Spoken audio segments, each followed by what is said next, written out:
Hello, hello, hello, hello. We hear you, Mike. Good Oh, morning, Mike. okay. All right. All right. Okay, good.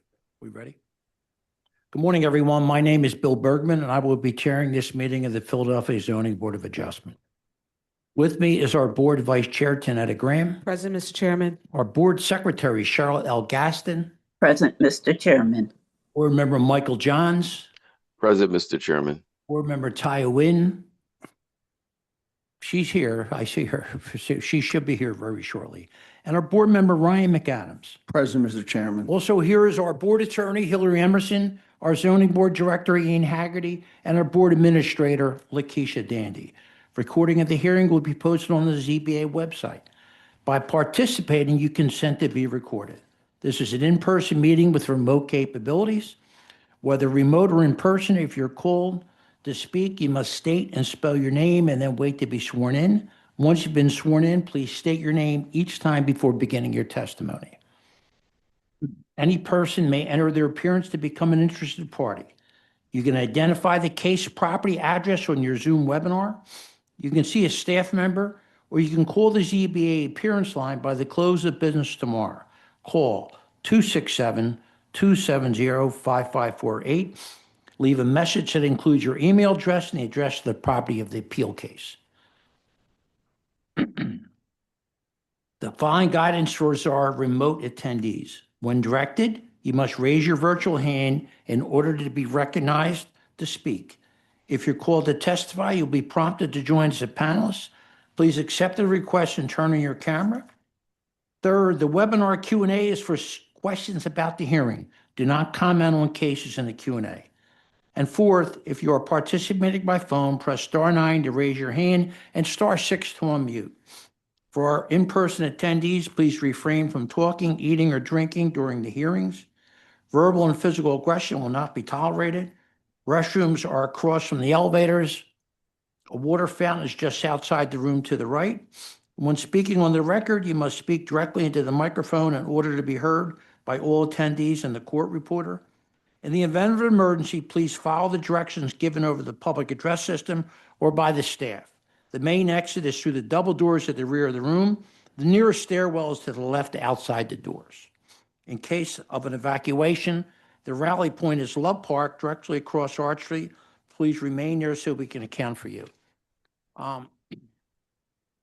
So just a little point of interest.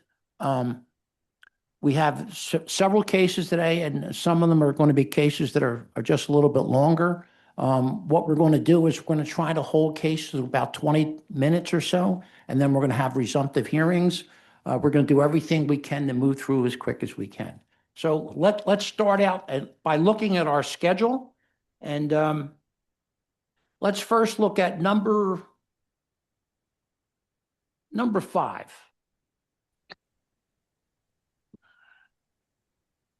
And the Spanish interpreter is Yep, here. yep. Thank you. Yep.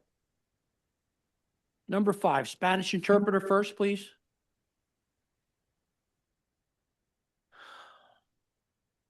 Good morning, Mr. Chair. This is Jason Hand. I will be your co-host for this session. Mr. Albane is coming back in as a panelist. Right. Good morning. My name is Stephen Aubane. My interpret ID is YM288. My last name is spelled Aubain. Right. Good morning, Stephen. Do you swear or affirm that you will interpret accurately, completely, and partially from English to Spanish and from Spanish to English to the best of your ability? Yes, I do. Okay. Could you please call, let's see here, number 5 was. So it's 4707 to 11 Edmund Street. Angelica Perez Garcia is the owner. Así que la 4707 11 Edmund Street, si Angélica Pérez García pudiera entrar a la llamada o levantar la mano.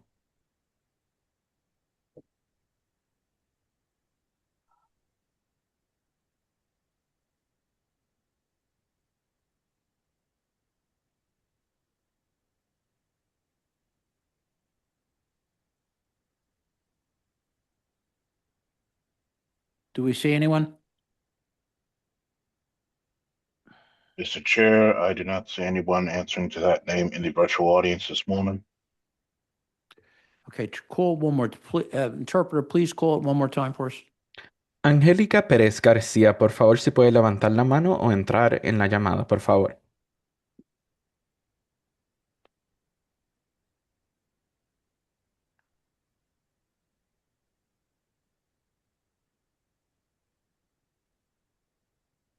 Okay, so, Still no hands, Mr. Chair. okay, so interpreter, could you please state MI 2025-000438, Así que el MI 2025-000438, right? 4707-211 Edmund Street, 4707-211 Edmund Street, case is continued to May 19th at 9:30 a.m. Mark must be heard. el caso es continuado para mayo 19 a las 9:30 de la mañana y se tiene que escuchar ese caso. Thank you very much. Interpreter, please stay on. Yes, I'll stay on the line. Number two, MI 2024-005624. Just do the address for me. 2068 East Ann Street. Elliot Perez Barrios is the complainant, is the appellant. Así que 2068 East End Street y Elie Pérez, si puede levantar la mano.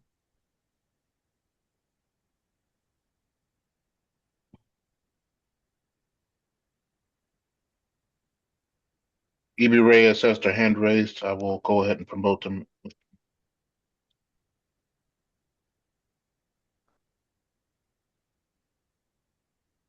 They'll come back in as a panelist now, Mr. Chair. Ya se puede ver.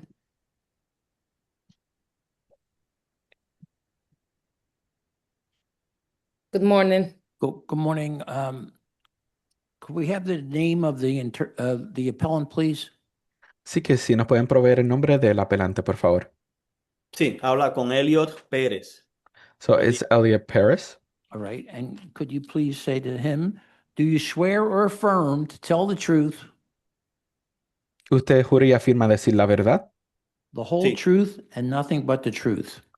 toda la verdad y nada más que la verdad? Sí. Yes. So this is a resumptive hearing. Así que esta This- es una audiencia de resoluciones.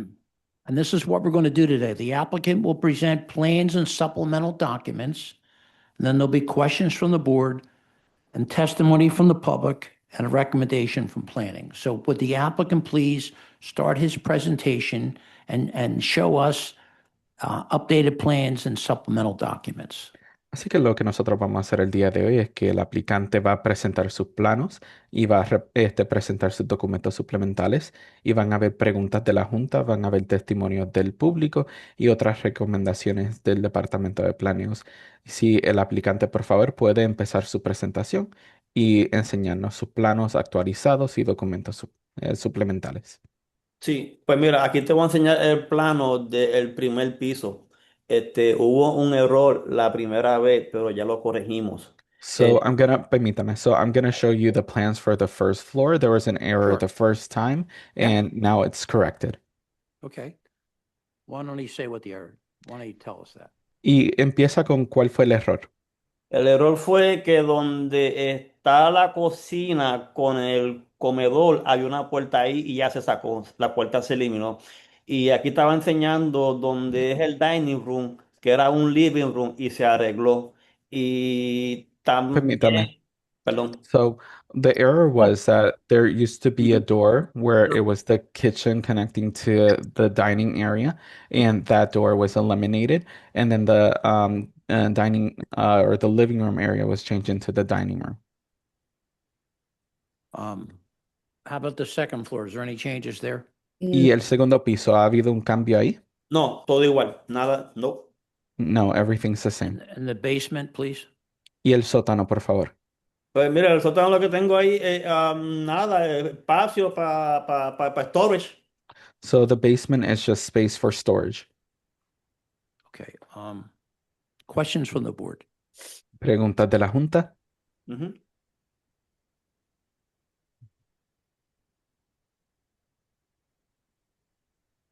So this is an existing condition, correct? Así que son condiciones existentes.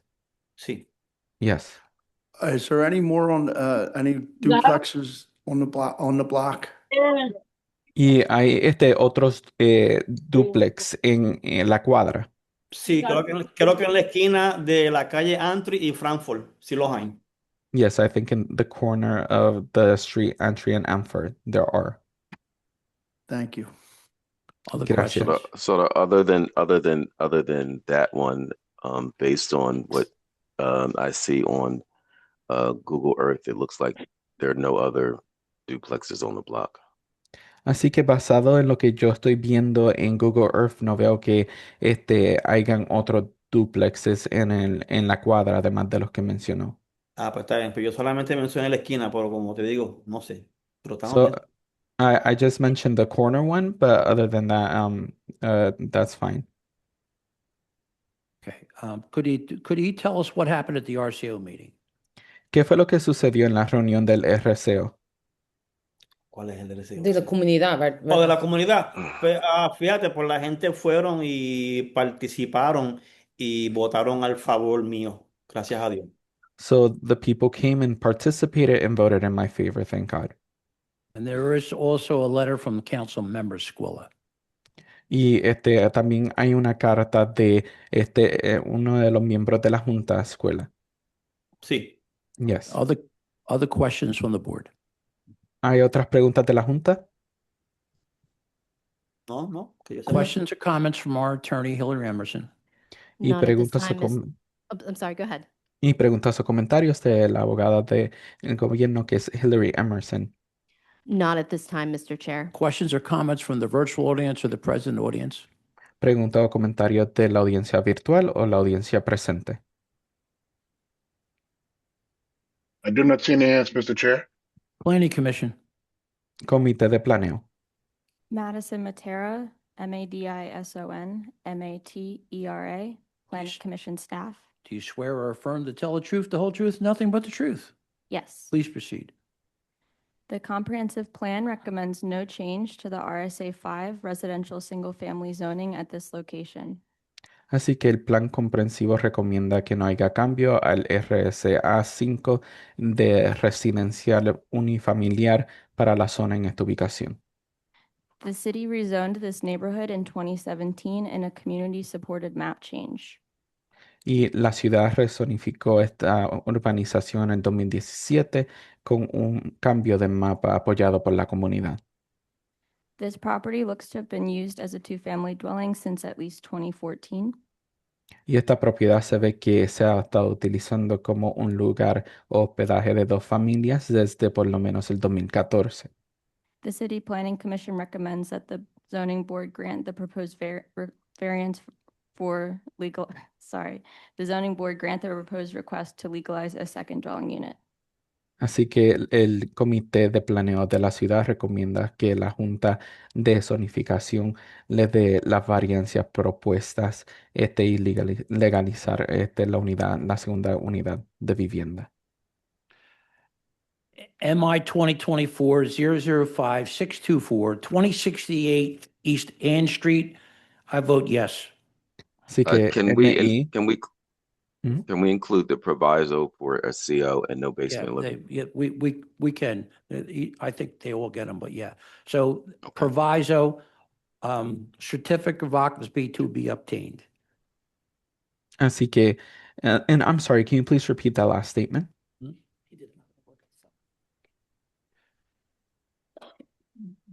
Vote.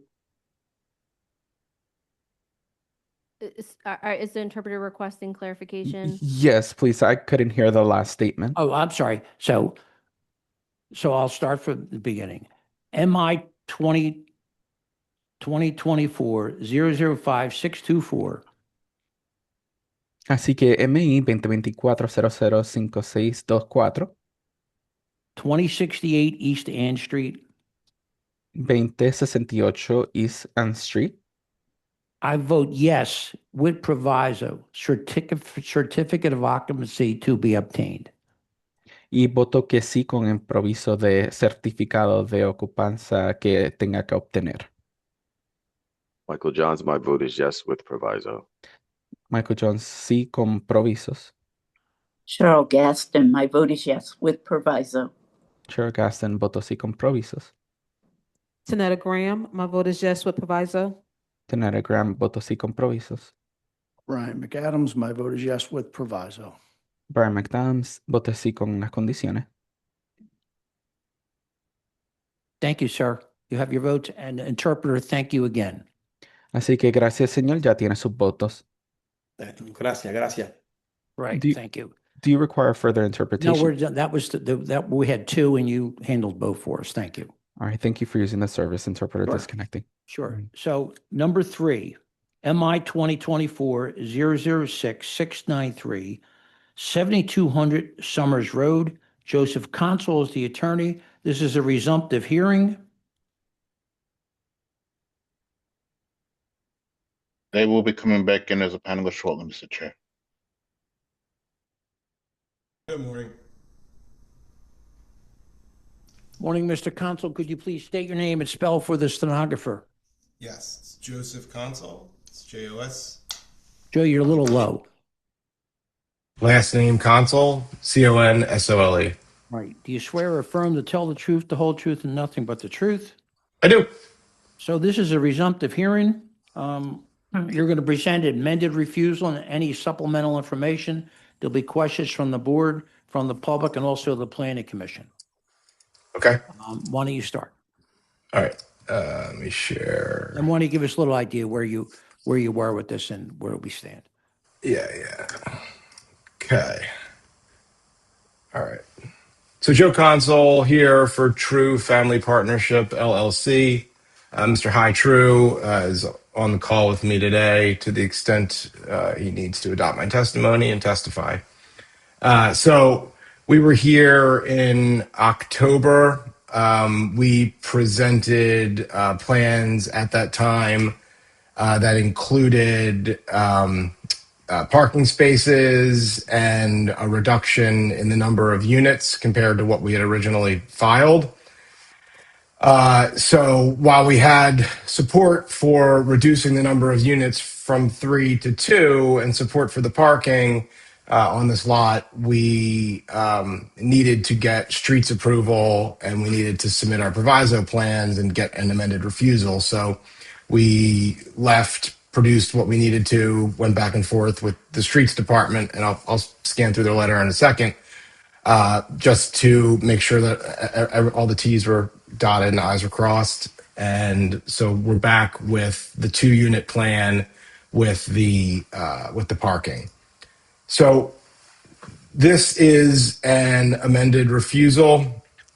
It does include the parking. However, it still lists 3 dwelling units. I'll show you my proviso forms in a second. You'll see that we only asked for 2. So we're, anticipating and obviously fine with the proviso to limit this to 2 dwelling units. But this amended refusal from the end of January does contain the parking space requests. So our streets approval letter, nothing further. Like I said, we went back and forth regarding turning radius studies and a couple other things, but ultimately there's no conditions to the streets department approval. Parking in this behind this building or proposed building should be fairly straightforward. Here's the proviso plans that we submitted, noting the parking spaces as well as the reduction in the dwelling units from 3 to 2. Here are the plans that were submitted with the proviso forms. It's 2 bi-level units. This is the first unit, looking at the lowest level. Again, I can stop and go back to any of these. This is the surface level with the parking spaces behind the property that abut the existing alleyway. And unit 2 starts on the 2nd floor. Both units are 3 bedrooms. Unit 2 goes on to the 3rd floor. These are the zoning plans. with the turning radius analysis that we submitted. It was approved by the Streets Department. These plans were done in November. Some photos. Pictures showing the posters, but also kind of giving you an idea of what the lot sort of looks like. It's a large corner lot. It's remained undeveloped. Was a multifamily property, but we're talking decades ago. It sat vacant. You're looking at the alleyway that has a curb cut and will provide the 2 parking spaces. And then there's our tax clearance certificate. So we believe this is a good project. It provides 2 units in a building. I'll show one thing. The rendering. We have support from the community. They wanted the spot developed. They didn't want 3 units. We had 2 meetings with them, ultimately getting their approval and coming before you guys now twice. So with that, we're taking a blighted vacant lot and providing the community with 2 units. So I'll call my client, Mr. True, to adopt my testimony and help me answer any questions the board might have.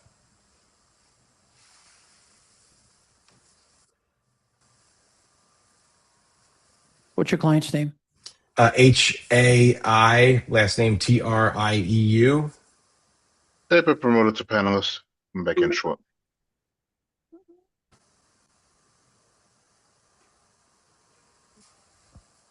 Hello.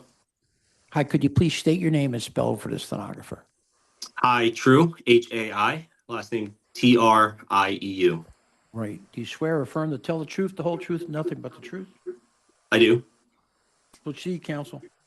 Good morning. Hi. Did you hear my testimony just now regarding your revised submission for 7200 Summers? I did. Do you adopt what I said as your own? I do. Okay. That's it. Leave them open to any Questions from the questions. board. Questions from the board. Is the existing structure getting torn down? There's nothing there. It's I'll take you to the, It's a lot. just empty lot. Got it. Okay. Yeah, I think that some of the comments that were made at last hearing were about the context and the fact that it doesn't go with the sort of the rest of the character of the block face. I know that was a concern. And then the rendering that was prepared is wrong. It doesn't show the actual what the houses look like next door to it. So it's a 3-story. The rest are 2. And some of them have these sort of A-frames in the front, and they have these sort of. That's not the block. Yeah, it's not the block, right? So I don't know whether that matters to anybody at this point. But there seems to be support.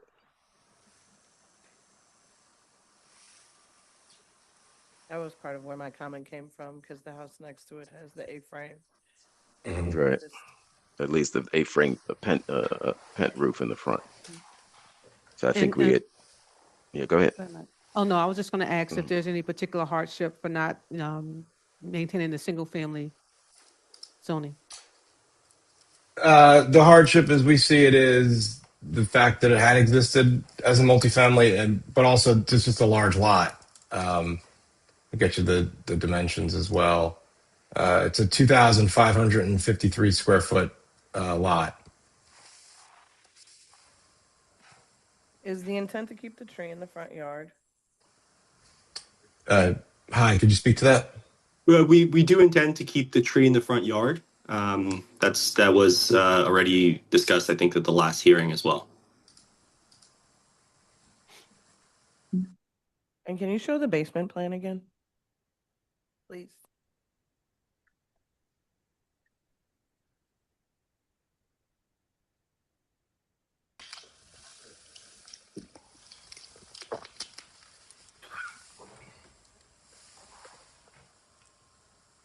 Okay, thank you. I have no further questions. Questions from our attorney? Yes, just to clarify, I know you're asking for 2 dwelling units now and not for 3. Is there any change? Was there any change to the envelope of the building as a result of that? Because there was not a new site plan submitted. Oh, hold on. I might have put the wrong thing up. Hi, did I put up the wrong document? I see you email. I believe so. So I think speaking to the basement, we've added light wells as discussed in the last hearing, as well as a rear egress. Yep, here it is. All right, so let's start with what caught some flack, and board, I apologize. For some reason, this was not in my folder. Looks a little different. Now you got the houses that match the neighborhood. All right, so blame Joe, please. That my client fixed it. Okay. All right, so that hopefully appears a little more palatable, and I'll go back to. I will say, I think like all of the pitched roofs are twin, like they're next to another pitched roof. And there was an opportunity here to continue that down the street and continue the like uniform look of the block. Understanding that this was a 3rd floor, but that's my only comment. Okay, now I'll go Yeah, back. I think I have the same comment. I think it would be easy to accomplish, even if it's not a real A-frame. There could be something done with the front facade to at least give some respect to the rest of the facades on the block. Okay, and then back to the plans. Hi, what do you want me to point out?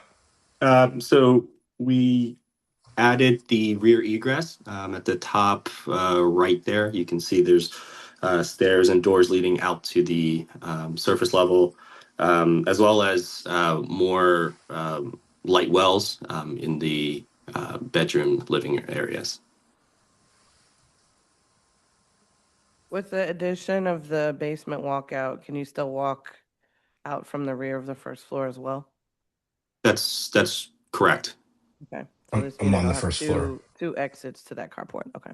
All right, and just for my clarification purposes, if you are proposing changes to the exterior layout of the building, those need to be submitted as a site plan. If the board grants this, we can't stamp floor plans. We need a site plan, just an updated version of what was submitted to L&I. Okay. Questions or comments from the virtual audience?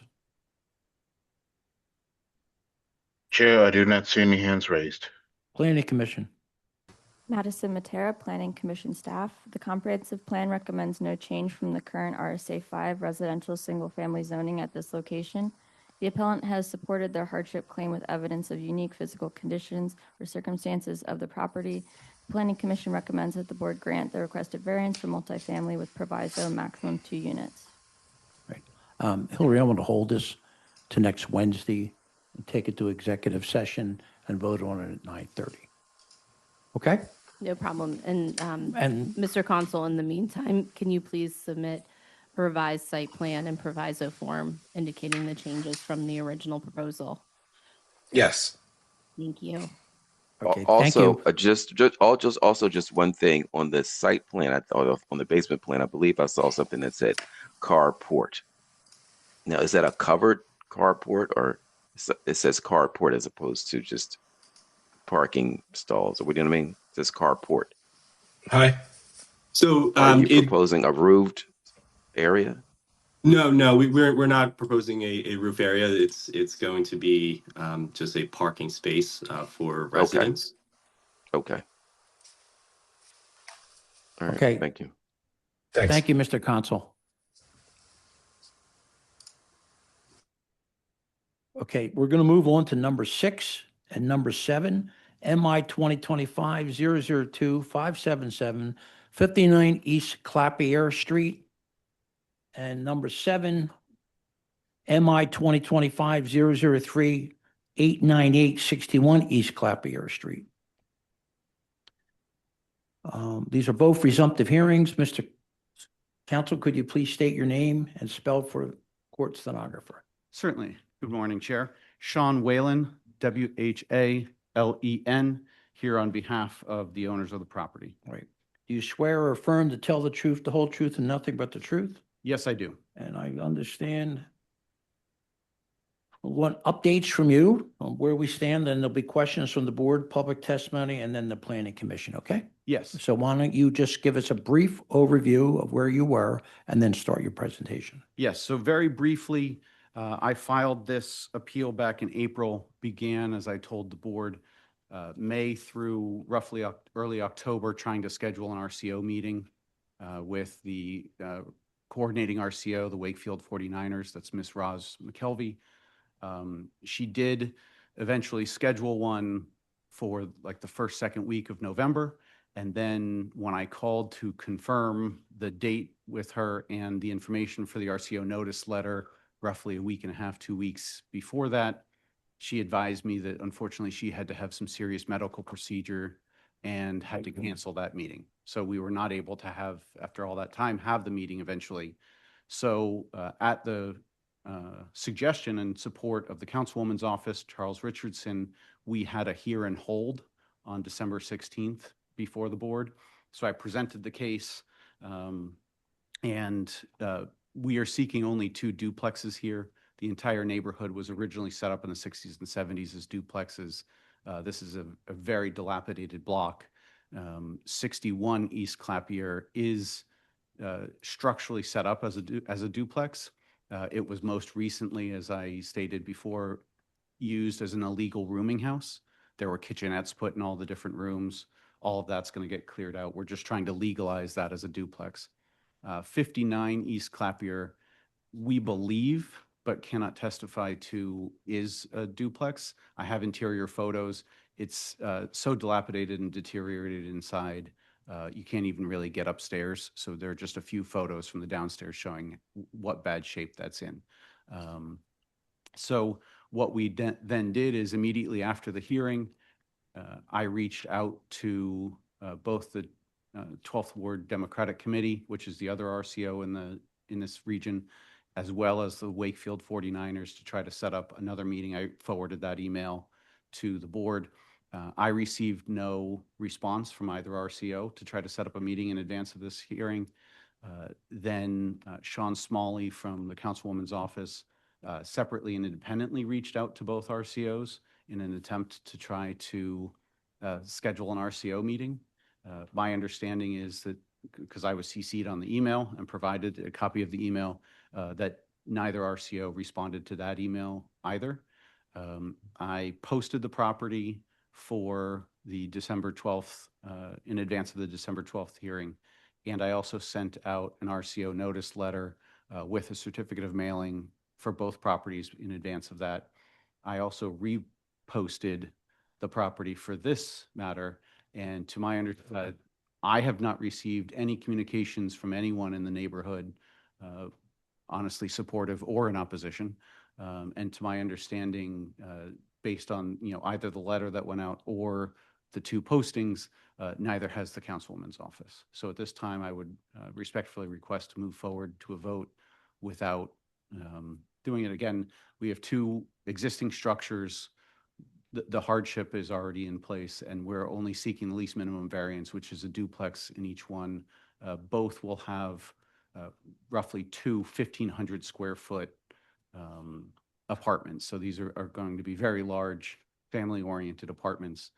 Most of the block from down from us to the south is actually has been demolished by the city over time. So we have, I think it's 6 or 7 vacant lots next to us. So this is an attempt to try to revitalize this neighborhood. And I don't know that you will need to speak with her, but Saba Tedla is the woman behind this. Is just a single woman developer who's trying to develop these properties. Thank you. So why don't you show, why don't you show the plans again real quick? Of Joe? course. Sean.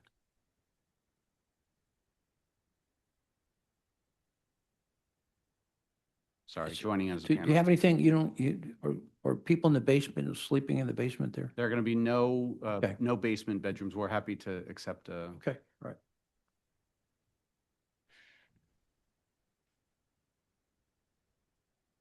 That was yours, right? That was you. need my hearing notes. Okay, so the first thing that just came up, sorry, is, oops.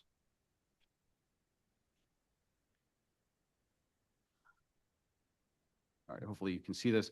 This is the historical map from the zoning archive. It shows when this was built. All the 2s and 3s on each property show the number of units for each one. So this property, Sure. most of these properties have no zoning archive, just to be clear, because they were all built at a time back then. There are a number of indications of duplexes, multiple trash cans, with a 1 and a 2 out front, mailboxes, things like that, but not legalized. So let me, again, each of these has, don't need the map. Here's the property on the left is 59 East Clapier. It is a standalone. 61 East Clapier is right next to it. It is a twin that is fully built out. And what you can see here to the left those are all the vacant lots.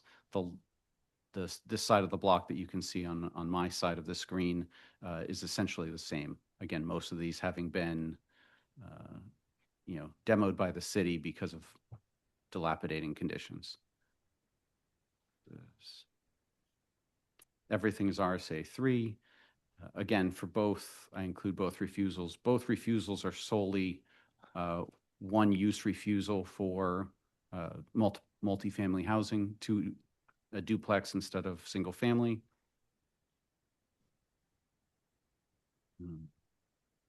Here's a copy of the letter I sent and the RCO notice. I'm trying to get, here we go. So here's a picture of what it looks like, last fall, obviously, no 4 feet of snow in front of the property. This is 61 right here on the left, and then right adjacent to it is 59.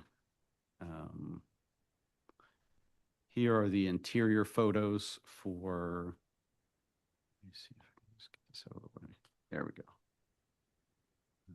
These are the interior photos for 61. You can see it's still in decent shape. There's not going to be any new structural reconstruction of what you're seeing right now. This is all going to get skinned. I mean, it's not well kept at the Why don't you moment. show us the drawings of what it's going to look like? Oh, sure.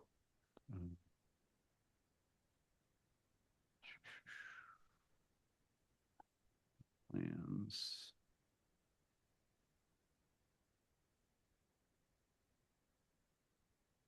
Okay, so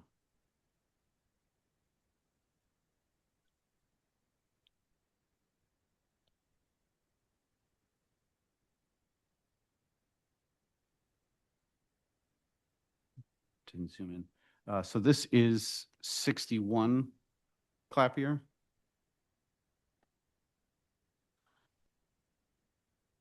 And you can see the first floor. You'll enter on the first floor, have living space, the shared hallway, and then you immediately go up to the second. I'll do the top floor first. These are the top 2 floors.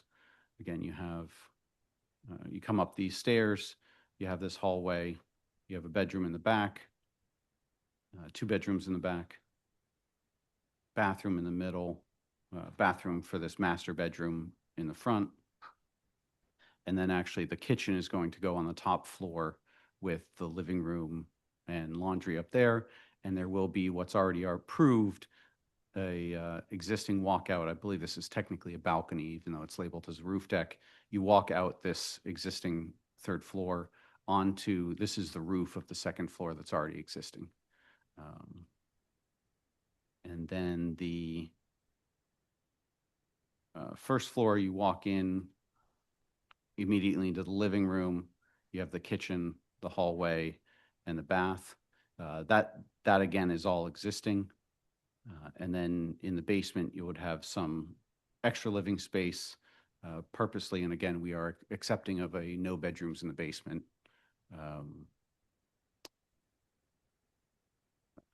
Proviso.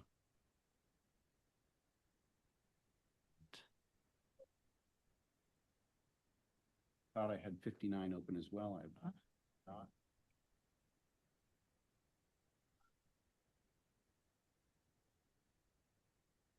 Yeah, the next one, Joe. I mean, Sean. Yeah, that's what I apologize. 59 I didn't have open. I Okay. actually accidentally fat thumbed it and closed it while you were asking.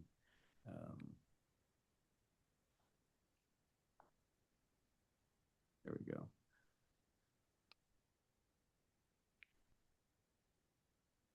Here we go. So this is 59 East Clapier.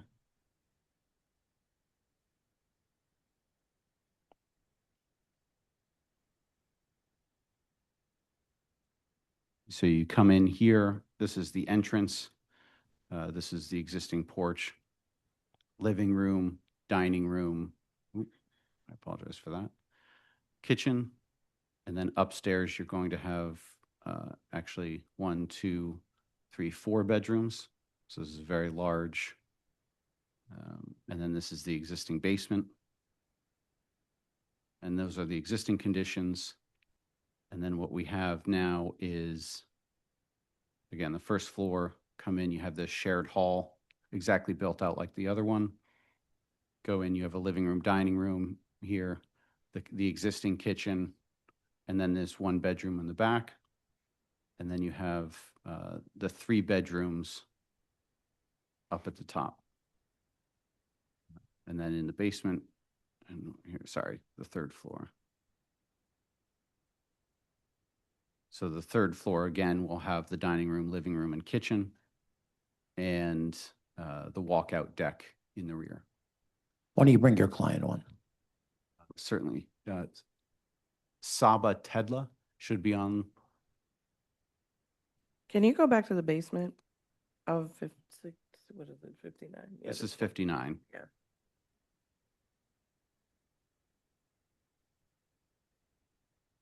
And again, the intention is to make it, it is currently unfinished. I can show you the picture of it being entirely unfinished.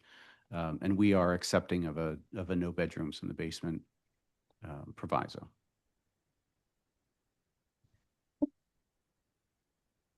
Client's name again? Saba, S-A-B-A, Tedla, T-E-D-L-A. She told me she would be on. She had kids home on a school delay this morning, so as many of us are scrambling. Saba Tetla, please raise your virtual hand to wait to be sworn in.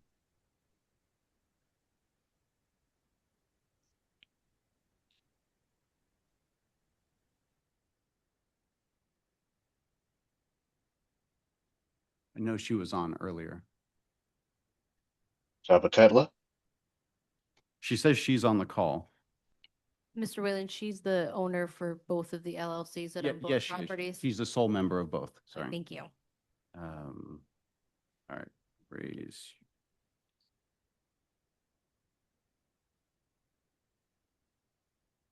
All right, she said she's on and she'll raise her hand now.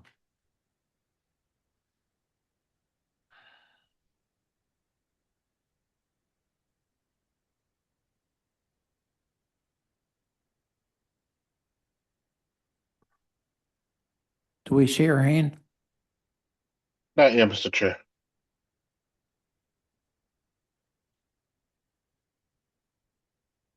Saba Tetla, if you're still in the virtual audience, please raise your virtual hand to wait to be sworn in.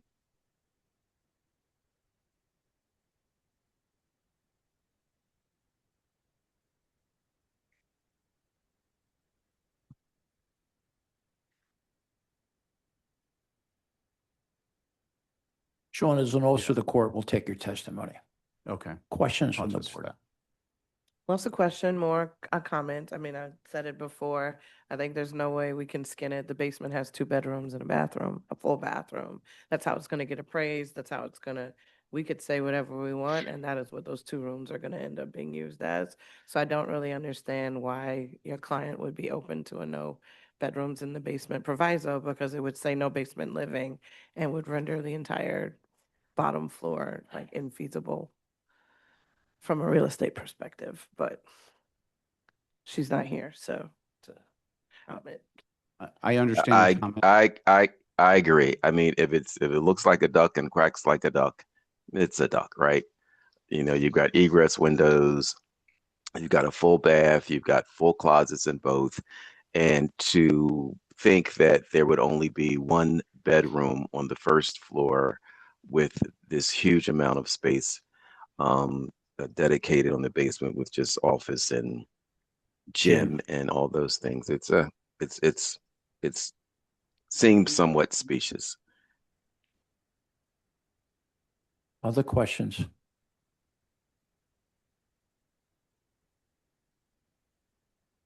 Questions or comments from our attorney? Not at this time, Mr. Chair. Questions or comments from the virtual audience or the current audience? I do not see any hands, Mr. Chair. Planning Commission? I think we already gave our testimony, but I have no additional comments. Okay. We're going to hold this next Wednesday. I'm going to talk to the board about it. Hillary, I want it to be closed unless he wants to respond in any way next week. I mean, if he talks to his client and changes his mood about, or changes their ideas about the basement, Okay. I don't want to give it a resumptive hearing. What I want to do is, Okay. All right. So it's closed You hear that, unless, Sean? unless your client has additional comments to share about the basement issues the board. Yeah, Are we great. not leaving it open for the RCO too? Well, I mean, no, they've already. No. Okay. yeah, I mean, we've, yeah, It's tried 3 times. yeah. Okay. Um, all Well, right. we're just holding it for a week. There's not really time Right. to hold a meeting. So, And if I could just be clear, that is for both 59 East Clapier and 61 Both. East Clapier? Yeah. Okay, Both. Okay. All right. Thank you. thank you. All right. Number 8.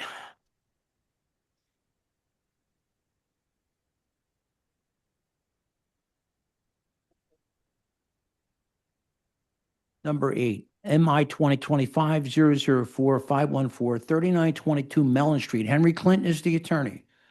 This is a resumptive hearing. There is support from Mantua Civic Association. I'll be back in as a panelist shortly, Mr. Chair. Sure. Morning, Mr. Chairman, and members of the board. Good morning, counsel. Could you please state your name and spell for the stenographer? Sure, Henry Clinton, Henry, Clinton, Clinton, and my client Leffler Dima, Lefterdhima, is also on the call. Right. Do you swear or affirm to tell the truth, the whole truth, and nothing but the truth? I do. This is a resumptive hearing. We'll have an update from you regarding revised plans. There'll be questions from the board. There will be public testimony and possibly planning commission. Thank you, So Mr. Chairman. why don't you start, sir? Sure, by way of background, we were here back in December. It's a request for a 3-family dwelling on a 3900 block of Mellon Street. We're across the street from 2 3-family dwellings, albeit they're on Union Street, to be perfectly frank. The subject property is the end of a row adjacent to an alley. It's long been vacant. I couldn't really establish how long it's been vacant, but I believe in excess of a decade. It is one of the 2 largest lots on the block. It's 78 feet deep. We have the unanimous support of the Mantua Civic Association, and there's been no attempt to build on it from anyone that I talked to in the neighborhood. And if I could share my screen, I will walk through the presentation, show the board all the changes. Sure. Is his screen shared? Not yet. Okay.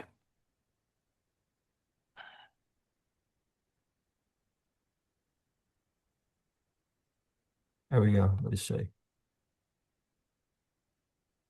that visible, Mr. Chairman? It is.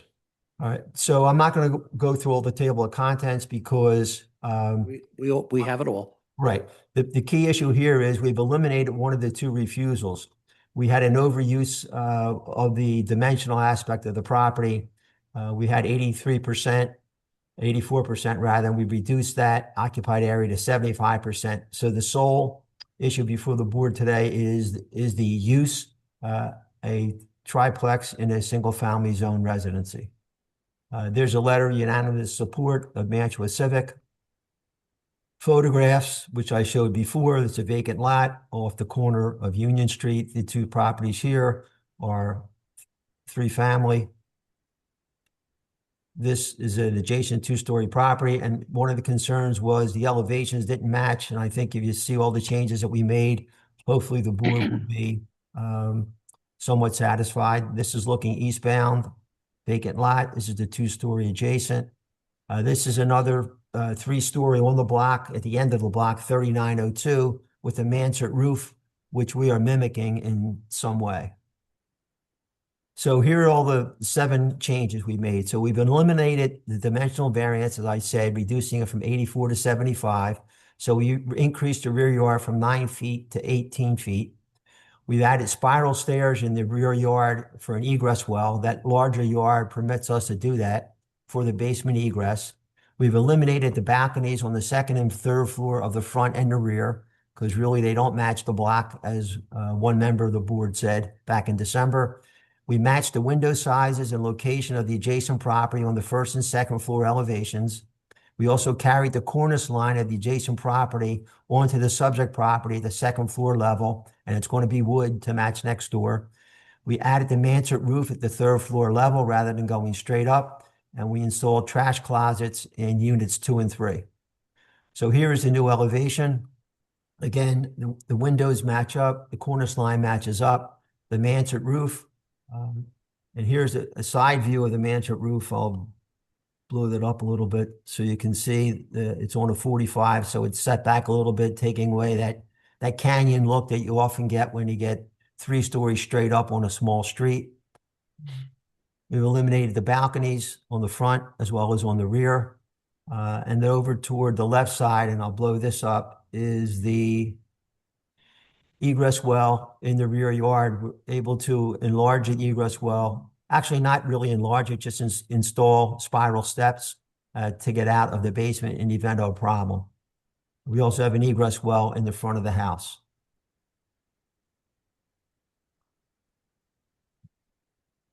In terms of the floor plan, it's basically going to be the same as it was prior, except in the rear, have a sliding doors to go out to an egress well to get out to the rear yard. Have a bedroom in the front. There's also an egress well there. Unit 1 will be the basement and first floor. Excuse me, there's access to the rear yard from the rear bedroom. We go up to the second floor, bedroom in the front, bedroom in the rear, washer, dryer, trash closet adjacent.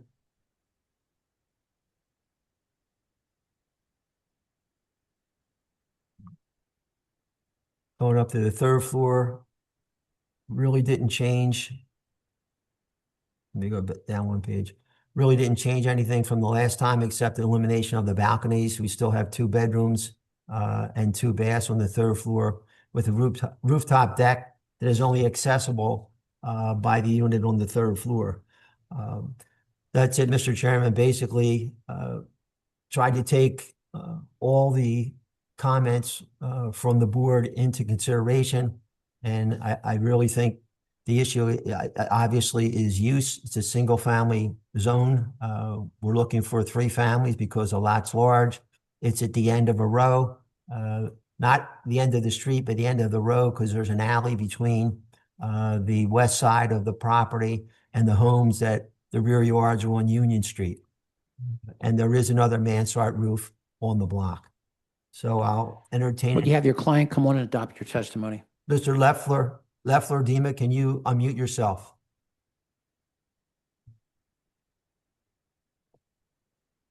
Leffler? He is on the call. They'll be coming back in as a panelist shortly.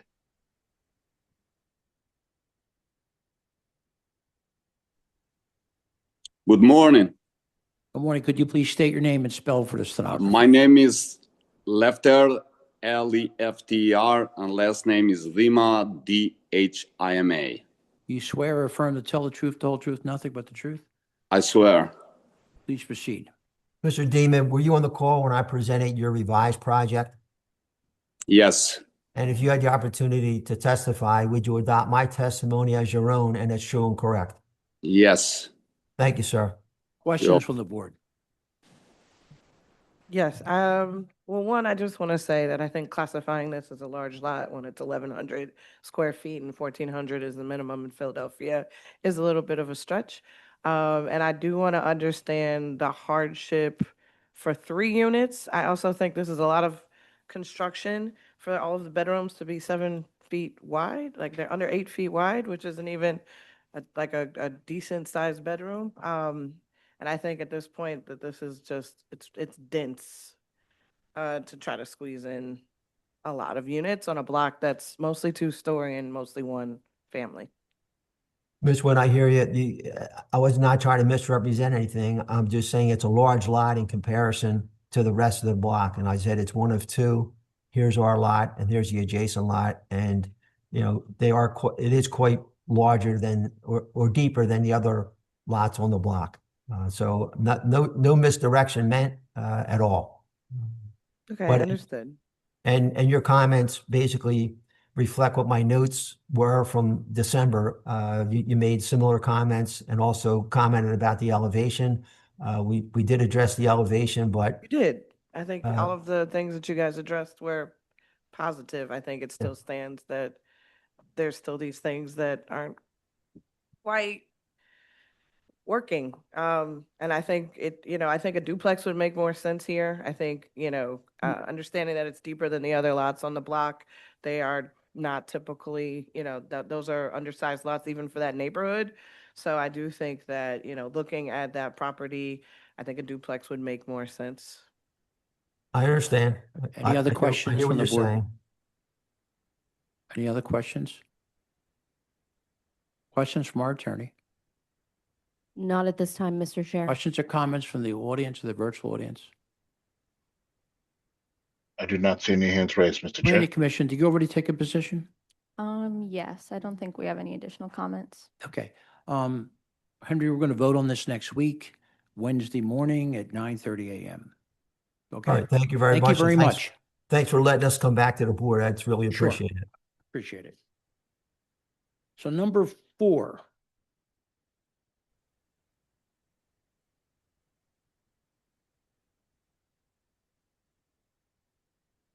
So MI 2024-006-832, 4238, 4283 Viola Street, TA 63838.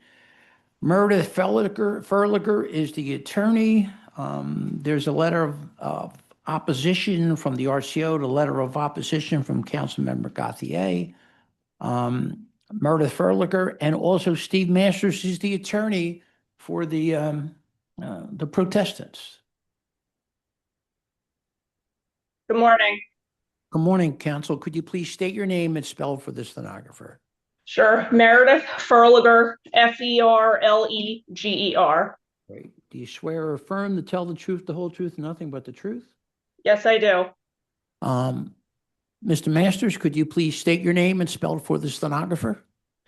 Good morning, Mr. Chair, members of the board. Steve Masters, STEVE-MASTERS, with the law firm of Just Laws. We represent the Viola Street neighbors and other objector. All right. Do you swear or affirm to tell the truth, the whole truth, and nothing but the truth? I do. Meredith, could you identify your client in relationship to the property? My client is Haverford Square Viola LLC, which is the deeded owner of this property. And our vice chair has a few questions. Good morning. Have you submitted your documents and exhibits 5 days in advance of this hearing? Yes. And do you waive the reading of the refusals and stipulate to the accuracy? Yes, except this is a referral. A referral. Okay, thank you. You can share your screen, proceed with your case. So for both councils. We have several cases, and that this is one of the cases that's going to be a little bit more protracted. And the way we stand now, we have L&I Review Board coming in here at 12:30. So we have to be done by then. So Meredith, how long do you think your particular presentation would take? Mr. Chair, I think my presentation is no more than 20 minutes. I can't. So here's what we're trying to do is we're trying to hold this to 20 minutes, Steve, and then she'd make her presentation and we'd back and you could start with a resumptive hearing when we come back, okay? I mean, there's just no other way we can do this. So Meredith, why don't you start? Yes, Mr. Chairman, if you give me a moment. Sure.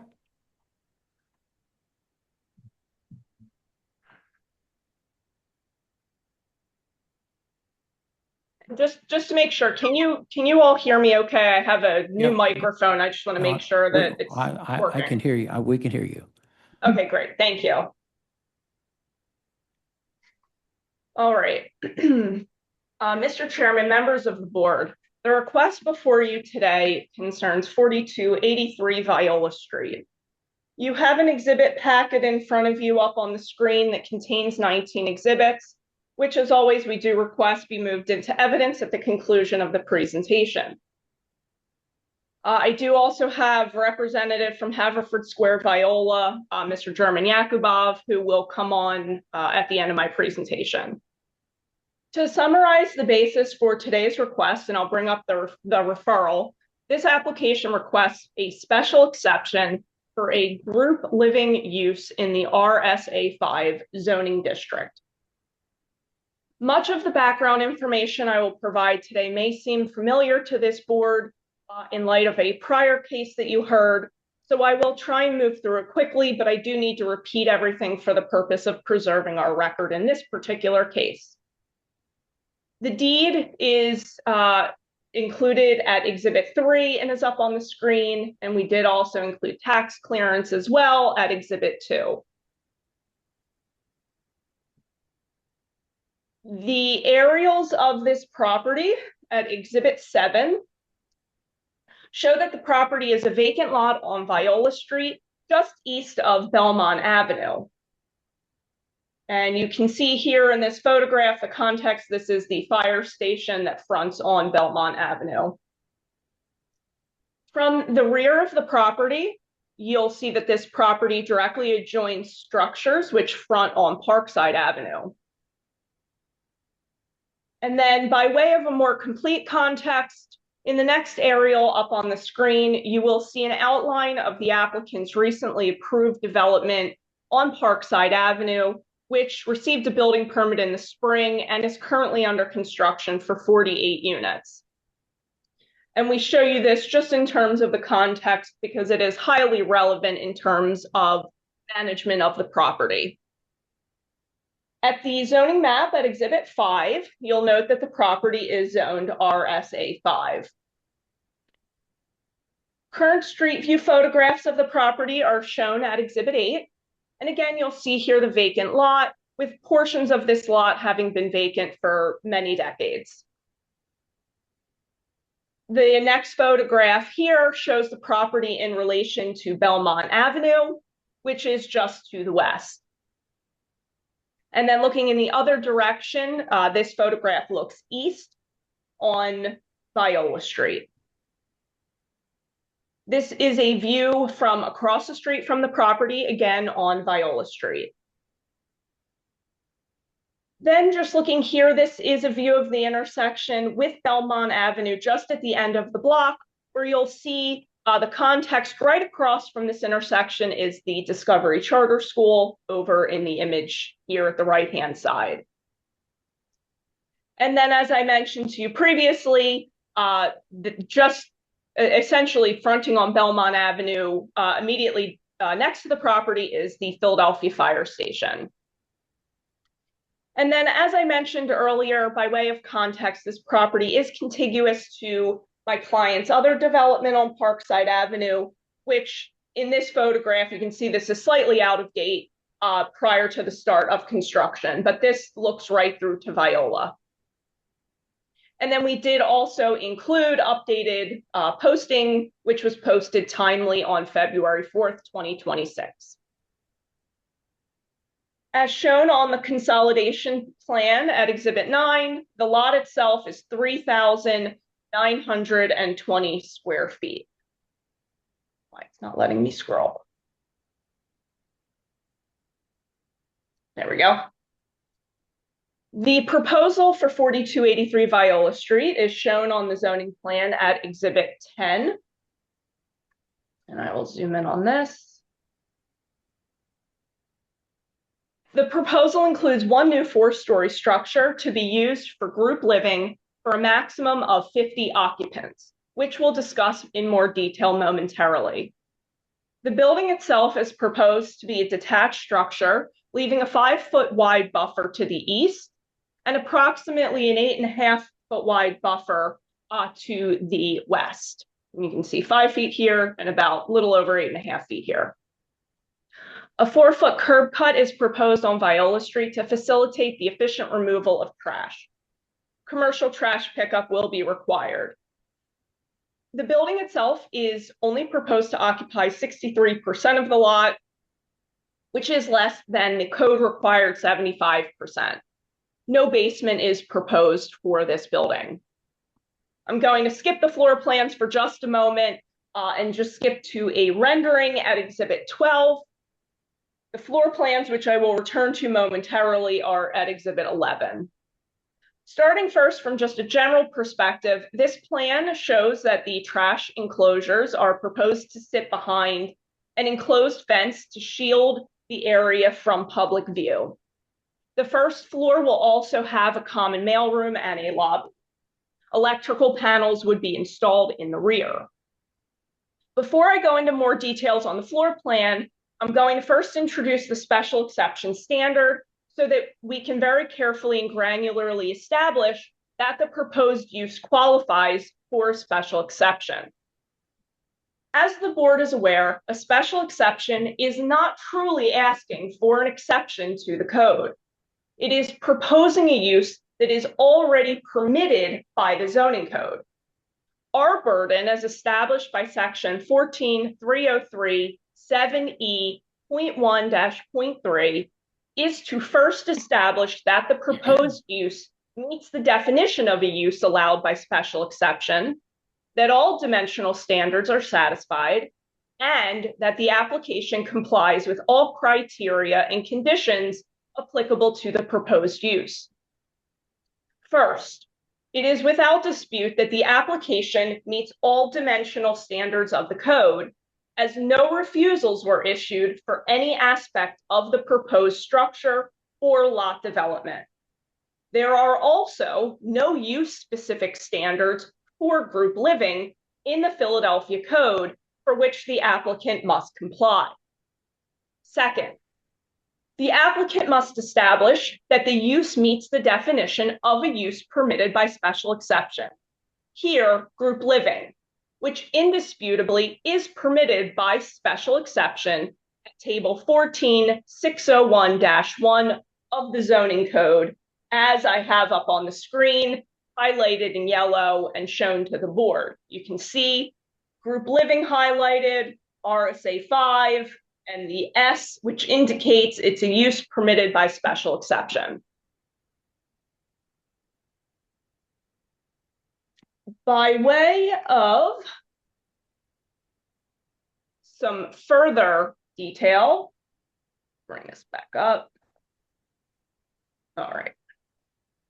The zoning code defines group living, let me zoom in on that, defines group living as a residential occupancy of a building or any portion thereof that is not categorized as a household living use and that typically provides communal kitchen/dining facilities. Backing into this definition, we can first establish that the use proposed today is not one that is characterized as household living. Household living, we scroll down to that. There we go. Household living is defined as a residential occupancy of a building or any portion thereof by one or more families, commonly broken down into categories of single family, two family, or multifamily. Again, and I apologize having to get into such important granular detail, multifamily is the use of a lot as a residence for three or more families, with each family, and I will highlight the word family for you, occupying a single dwelling unit. Importantly, family is defined by the zoning code as a person living independently or a group of persons living as a single household unit using housekeeping facilities in common, but, and again, I'll highlight this next part, not to include more than 3 persons who are unrelated by blood, marriage, adoption, or foster child status, or are not life partners. Here, and as I will now show you on the floor plans, the project does not provide dwelling units for families. Instead, the proposed use is seeking to fill a missing need for both transitional, highly affordable housing for persons who are otherwise entirely independent and not requiring of any form of specialized care. As you can see on the floor plans, zoom in for you on that.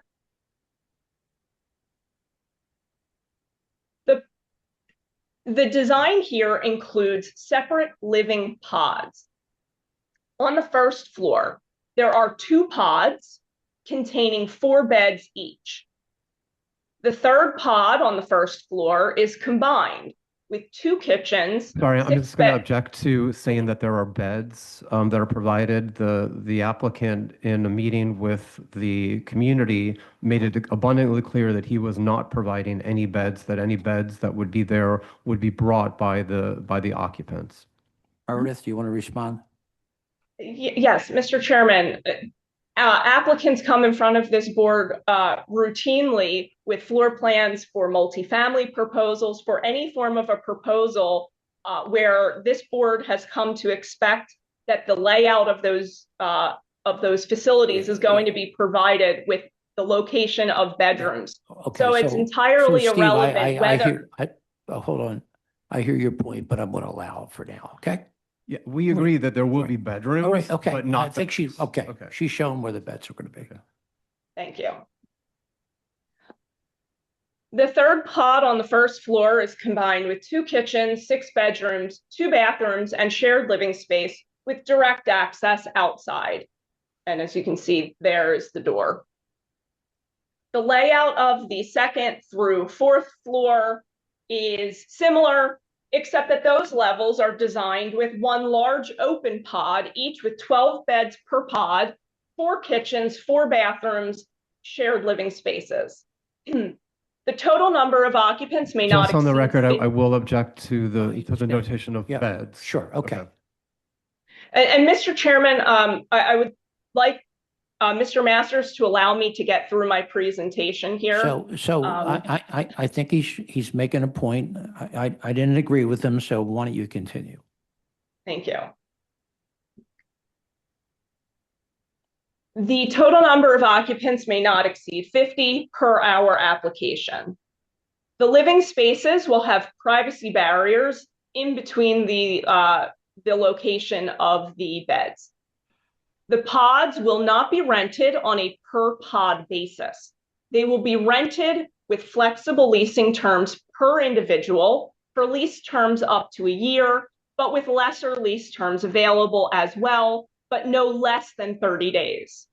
For the avoidance of doubt, any lease term less than 30 days would constitute visitor accommodations, and that is not the proposed use of this space. The layout here is quite similar to one you might see for a group transitional shelter. The difference here being that this is a step up into a space of a much higher standard of living, where an individual requires no on-site support, is capable of paying rent, but may be unable to afford a single apartment for the time being. Importantly, this use is not one that can be classified as a personal care home nor a single room residence, which are subcategories of group living. And again, just to bring up the actual definitions from the code, you can see here at Exhibit 17, the definitions of personal care home is one where food, shelter, and personal assistance is provided. That is not the case with this proposed use, which is intended for entirely independent adults. Further, a single room residence is defined as a building containing rooms rented as living quarters without private bathrooms. The design of the interior of this proposed building renders it unmistakable that there are no rooms being rented as living quarters without private bathrooms. Here, each pod has private bathrooms. The rentals are not on a per room basis. Notably, there is significant precedence in the city's public permitting systems for this type of use being classified as group living. Even beyond transitional living facilities, this board has granted relief for group living uses in, for example, many student housing facilities, where the only basis for the use being group living versus multifamily was the fact that there were more than 3 unrelated people living together, as is the case here. For example, around universities, there are many single-family homes that have been approved for group living purely because there were more than 3 students living in that property. This proposal is no different, albeit a higher density.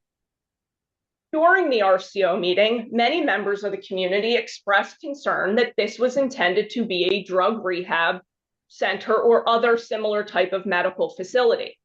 Let me be abundantly clear. The proposed group living use here is not for a drug rehab, recently released offenders, or any other population who may require on-site services or support. The board can certainly issue a proviso to that effect. So Meredith, I don't want to interrupt you, but you're Yep. 20 minutes into your 25 minutes. So I'm just giving you a little sense of where we stand, okay? Okay, I maybe need 10 minutes, I'll be done. I think I'm good for 5. If not, we're going to have a resumptive hearing, okay? Okay. There was also concern from community members about who would live in this building. We have been very clear throughout the meetings that my client would be renting in accordance with established fair housing standards, Philadelphia Code regulations, and any state laws pertaining to landlord-tenant standards. According to standard rules of statutory construction, we submit that the board is bound to apply the clear language of the code as written and find that the proposed use as presented constitutes group living. Even if the code were ambiguous, which we dispute, the board would still be bound to interpret the code in the landowner's favor and land at the exact same conclusion. Mr. Chairman, my next section here is really more in the legal argument. So I'm actually going to suggest this may be an even place to stop, just in terms of picking it back up again. Sure. So let me say this. Tell me what the rest of your case will look like when we come back. So the rest of my case is just walking through the rest of the legal standard that we have to establish to the board in terms of the special exception. And how long, Meredith, how long do you think that would be? 10 minutes, 15 minutes. And then how many witnesses? I have 1 witness, and I only have, at the moment, I only have 3 questions for him. So Okay, I don't have anything extensive for my witness at this All right, time. thank you very much. Steve, I'm not asking you to show me your case or anything. Could you give me a sense of what your case would entail and how long you think it would take? Because I think, if I'm not mistaken, didn't you already give us a list of potential witnesses? Why don't you Yes. just give me an idea of what your case looks like? So Oh, hold on. I think I did. I swore them both in the beginning. Yeah, of course. Go ahead. absolutely. So we're going to be focusing a lot on the applicant's statements to the community at a meeting a few weeks ago, which vary considerably from his attorney's representations at the moment.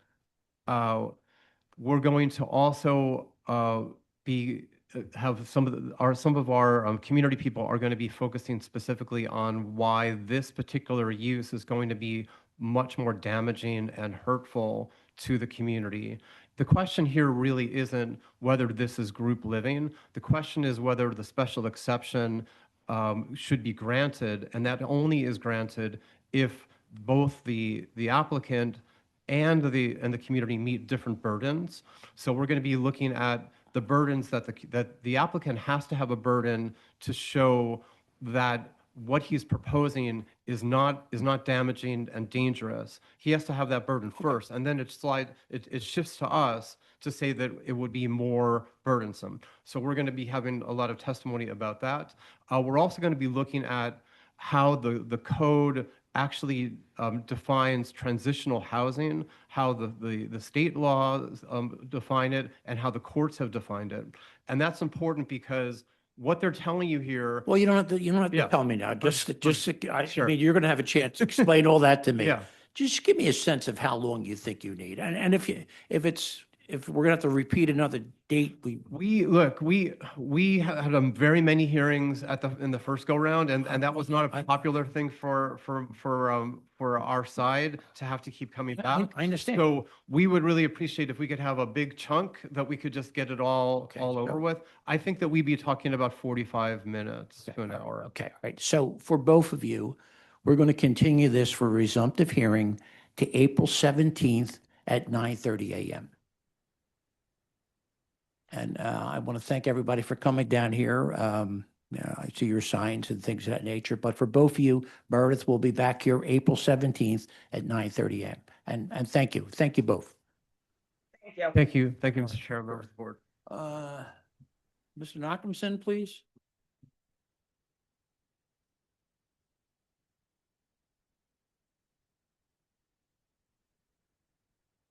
MI 2023-002-047, 2231 Green Street. Alan Nachumson is the attorney.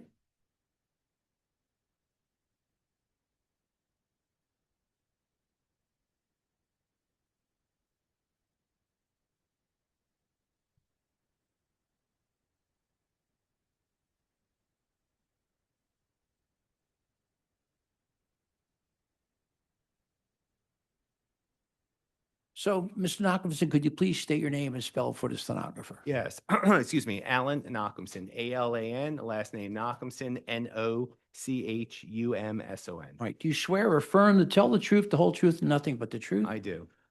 Could you identify your client in relationship to the property? Yes, my client to the left of me is Jack Jallo, one of the owners of the property. Okay, and there's a letter of non-opposition from the Spring Garden Civic Association, and I have updates here, right, Hillary? We had an update from, so I see an update, standing issue resolved and amended to the declaration of condominium that has been recorded and signed by all unit owners plus condo association, and we received the proof of tax compliance. Our vice chair has a few questions for you. Good morning. Have you submitted your documents and exhibits 5 days in advance of this hearing? Yes, we have. Okay. And do you waive the reading of the refusal and stipulate to its accuracy? I do. Okay, thank you. You can share your screen, proceed with your case. Great. If I could just be promoted to a panelist. Thank you.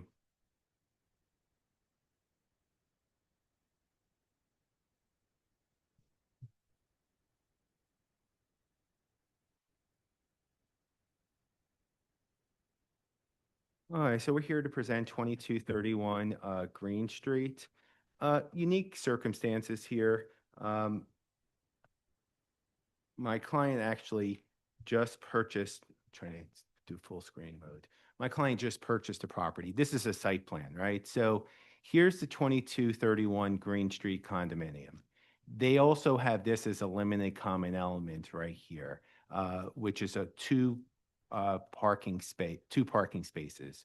Mr. Jallo and his wife, Gage Johnston, purchased unit number 1, as well as this limited common element here, which is the entire thing. There's a driveway easement here coming off 23rd Street. I know I say this a lot, but I actually pass this property every single day. Really? I live on 23rd Street in Fairmont, so I passed this coming into the city. I passed it today, and I said, okay, hopefully we're going to be, fixing up this property in the way it should be. Sure. My client actually also owns these 5 parking spots, and he lives here at 2240 Mount Vernon Street. So he uses these 5 parking spots currently for himself, family, and actually neighbors. I was joking with Jack. I said, if we get this approved, am I one of those people that can park over there? It's a little too far for me, but he honestly uses it for the neighborhood. And if anyone knows Fairmont, it's definitely struggles with parking, and having these 5 off-street parking spots, plus hopefully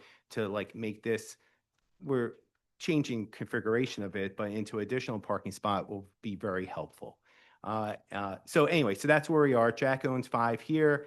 He owns this now as a limited common element for 2231 Green Street, and he owns 2240 Mount Vernon. What he's trying to do here is just literally subdivide this property here and make it its own parcel and have it as non-accessory parking.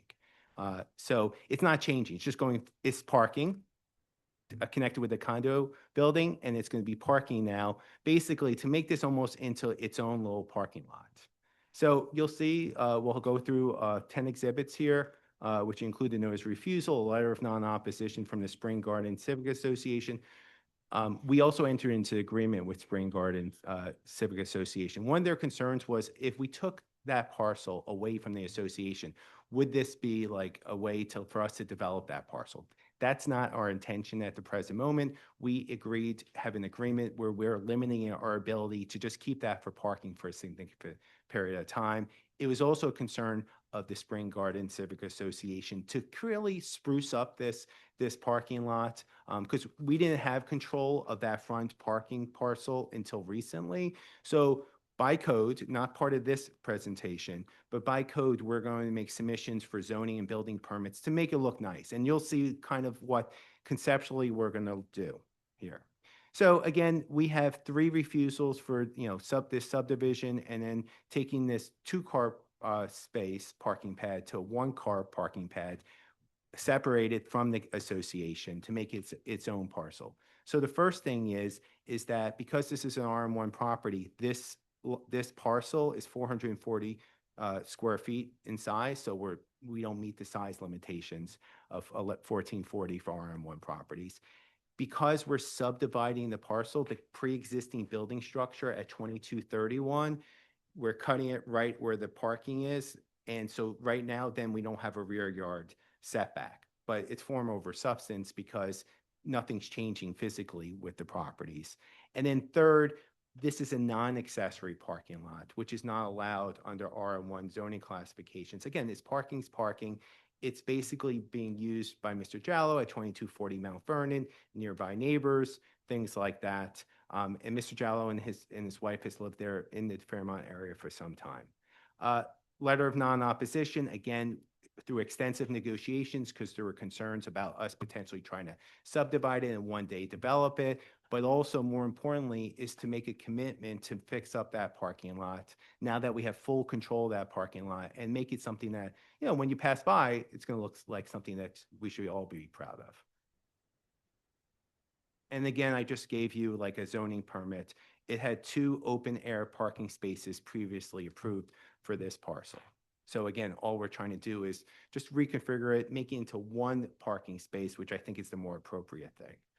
And then aerial views of the property. You really can't see much here, but this is coming down 23rd Street.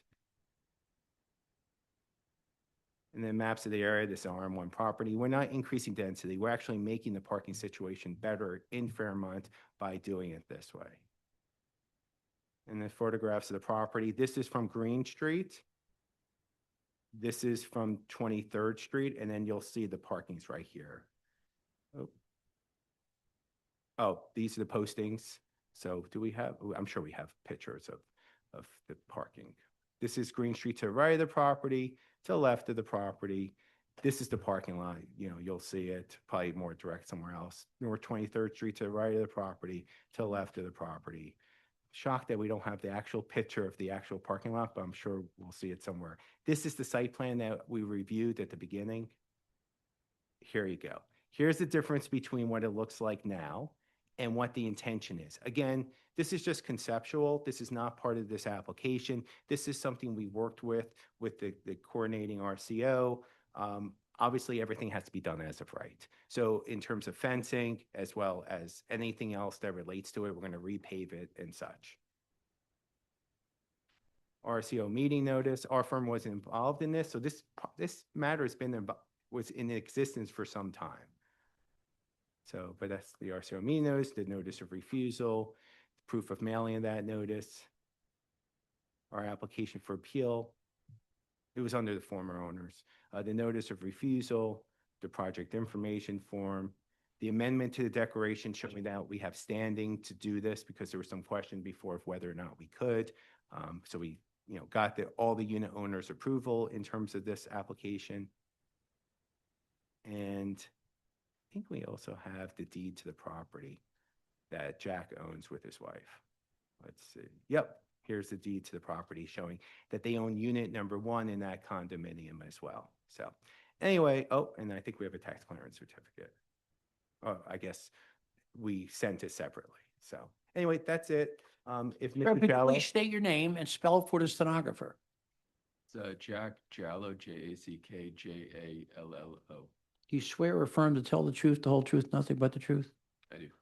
Alan, just to get my bearings straight, is 23rd Street where the large church is? what do you mean the large church? There's a large, Green Street, isn't that? Or, That's 24th, okay. 24th. Oh, 24th, it's not Yeah, 23rd. that's Okay, right, all right. right. Questions from the board? Oh, can I just have him, can I ask him 3 Oh, questions? okay, sure, go ahead. Yeah. You heard everything I had to state today about your zoning matter. Yes. Is it true and correct? Yes. Is it true and correct? Yes. And do you adopt it as your own testimony? Yes. Thank you. Questions from the board? Do we have the traffic study or plan or how you're going to turn into that particular lot? And doesn't it go like uphill? I think that's the building. I walk it sometimes, not a lot. So, board. Yeah, but I mean, you can. Yeah.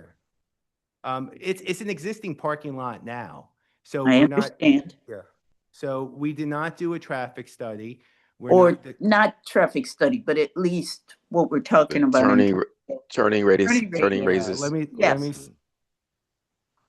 Let me see. Again, we weren't involved in the initial filing. Oh, Mr. Jallo? So that was done in the past.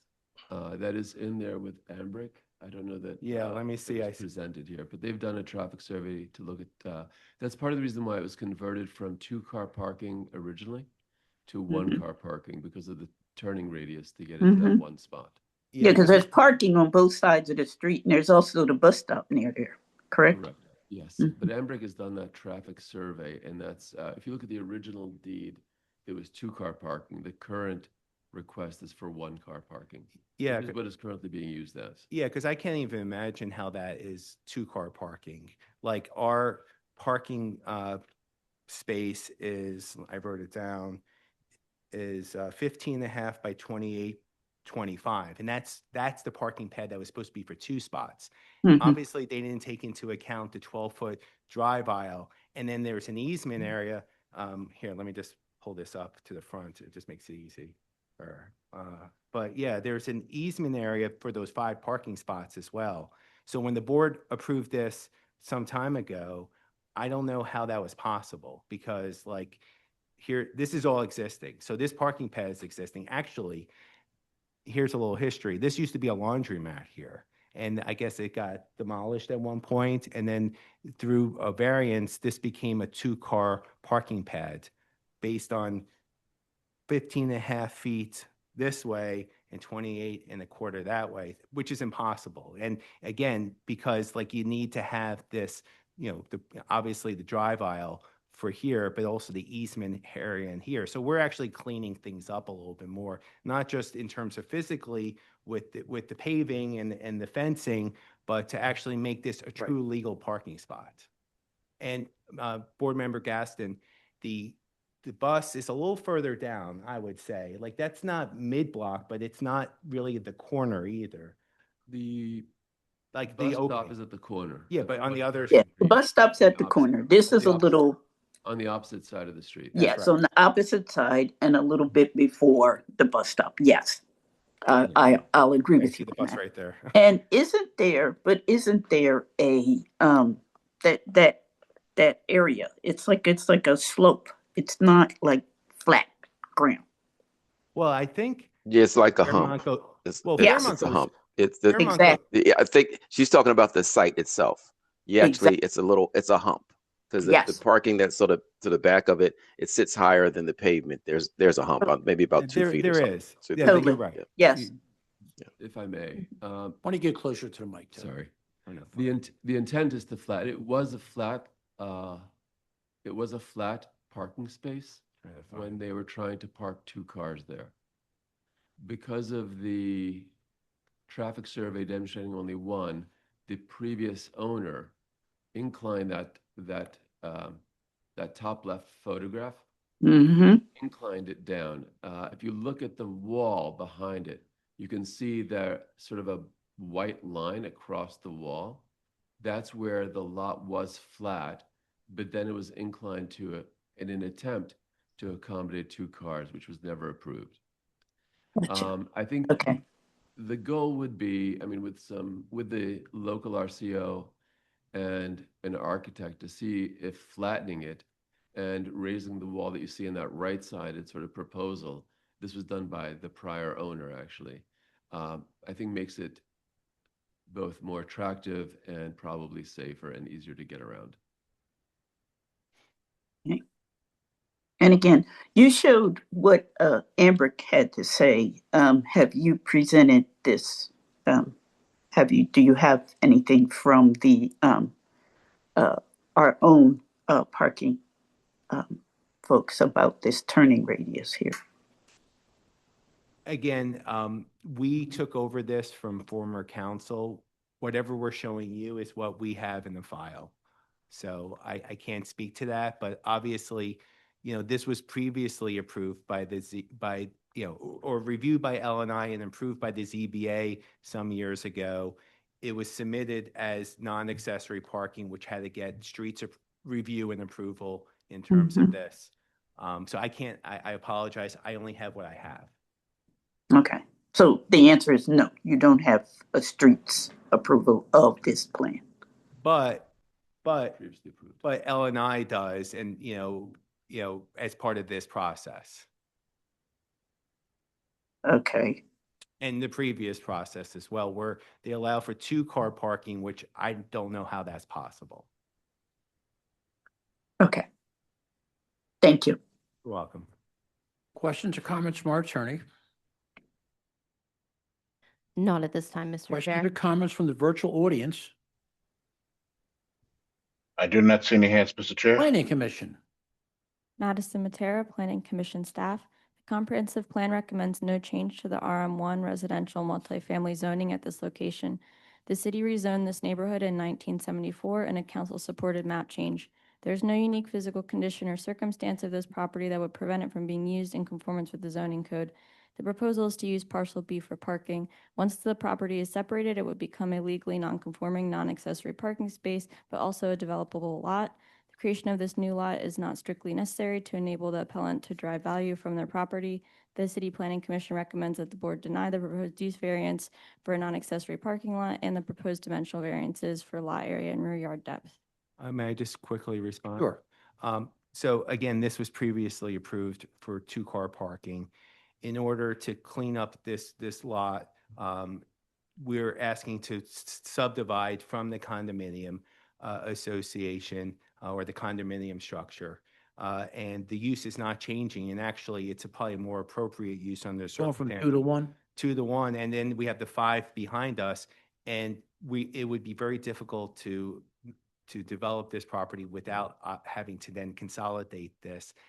And we also have agreed to a restriction on development of this property, which was one of the conditions of the Spring Gardens approval. Thank you. All right, MI 2023-002-047-2231 Green Street, I vote yes. Michael Johns, my vote is yes. Darrell Gaston, my vote is no.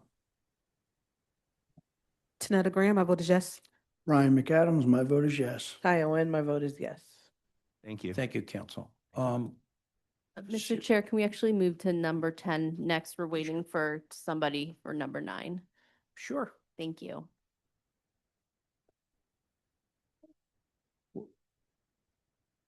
So number 10, MI 2025-006-149-3411 Bering Street. Paul Bonney is the attorney. Rachel Pritzker represents the permit holder, and Jim Kelly or Leonard Reuter represents the city.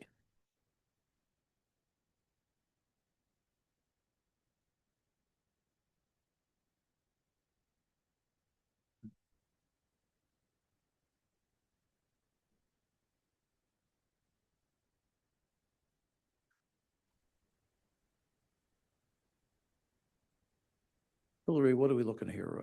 40 minutes? We had some time, or we want to do the time for the last one? Give me where you want to be. Half hour?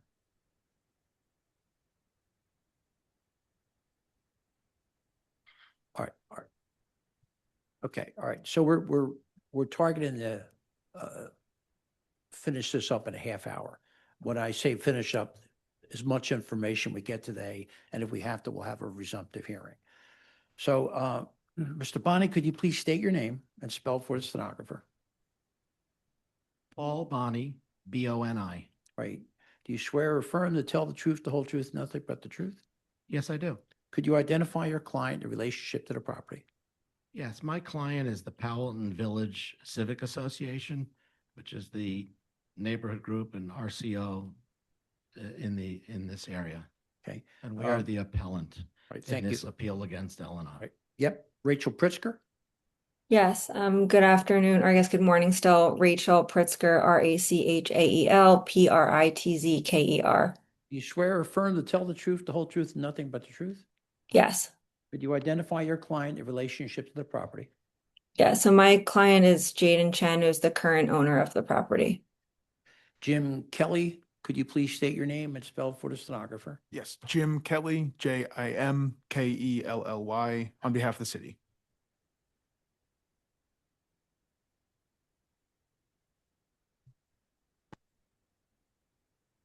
What happened? Oh, do you swear or affirm to tell the truth, the whole truth, nothing but the truth? I do. And your client, With the City city. Philadelphia, right? Okay. So we've had testimony on this before, and this is where I believe we stand. Thank you. Paul finishes his presentation, and then Rachel would be next for her presentation, and then Mr. Kelly, if you need to do more, we'll do that, okay? So, Mr. Bonney, could you please finish your presentation? Thank you, Mr. Chairman, and Or maybe you want to give us a quick overview. sure. Thank you, and ladies and gentlemen of the board. This is an appeal against L&I brought by the Civic Association, Powelton Village Civic Association. And it involves a property of 3411 Bering Street in Powelton Village that had received a zoning variance in 1940 for 4 dwelling units. A new property owner came on the scene just recently in 2025 and applied for and obtained a building permit to renovate 4 units. And that building permit relies on the 1940 variance. It's our contention that that variance from 1940 has been unused or abandoned for a period of 3 years or more.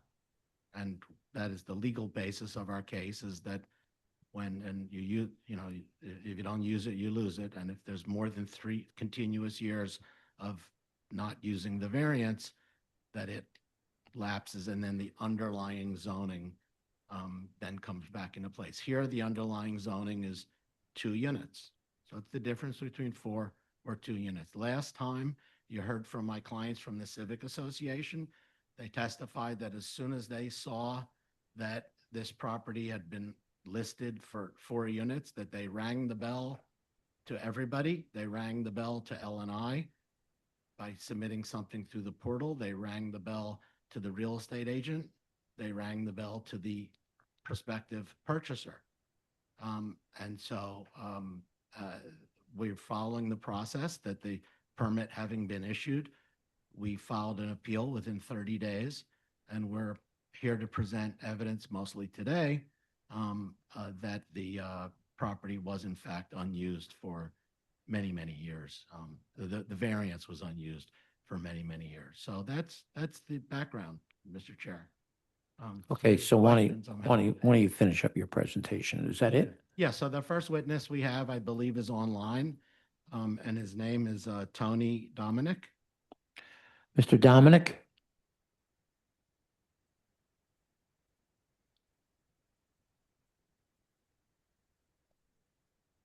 Chair, Council, I do not see anyone answering to that name in the virtual audience. We'll try and rouse him, but I can move to the other. Why don't you the move other on witness. to another witness? Thank you. My other witness is David Crawford. Mr. Crawford? Oh, can you sit here, please? And why don't we push the mic next to him?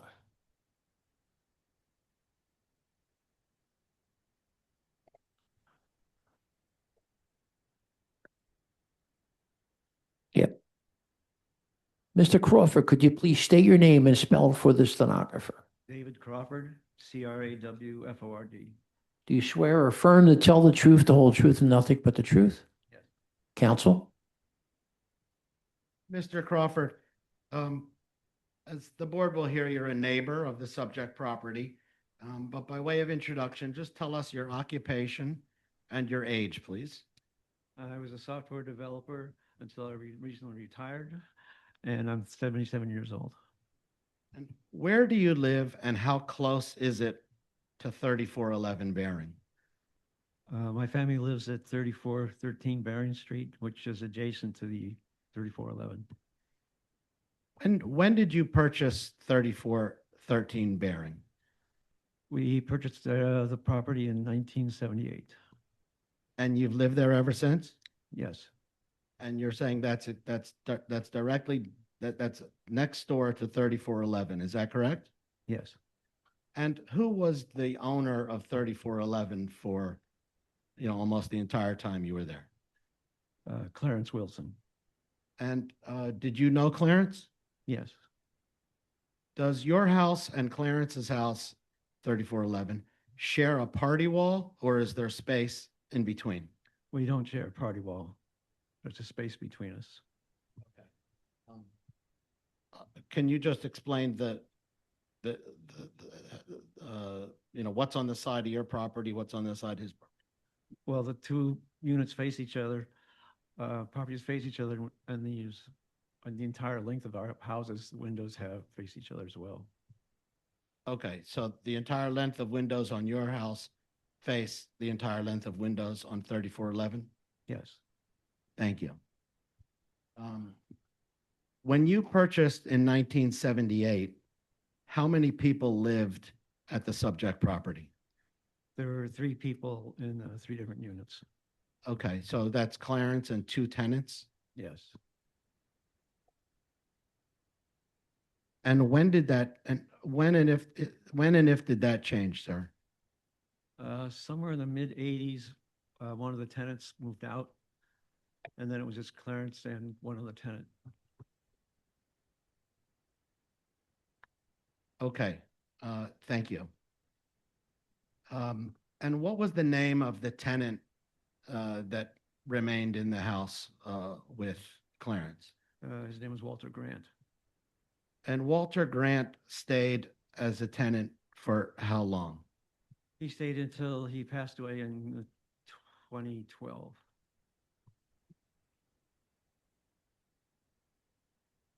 Okay, so after Walter died in 2012, it was just Clarence? Yes. Okay, so to be clear, from the mid-1980s, which is basically the past 40 years, the property never had more than 2 dwellers. Is that correct? Yes.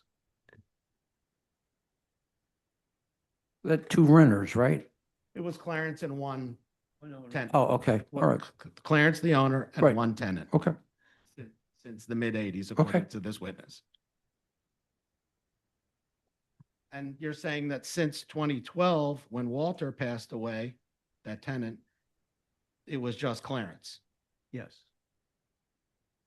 To switch gears a little bit, do you remember any that Clarence at 3411 Bearing had any problem ever with any significant problem with the plumbing?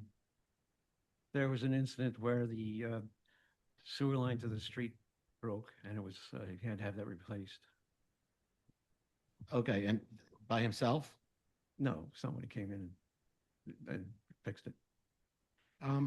As we've talked about earlier in this hearing, there came a time in 2025 when the subject property was put up for sale. You're aware of that? Yes. Okay. Thank you.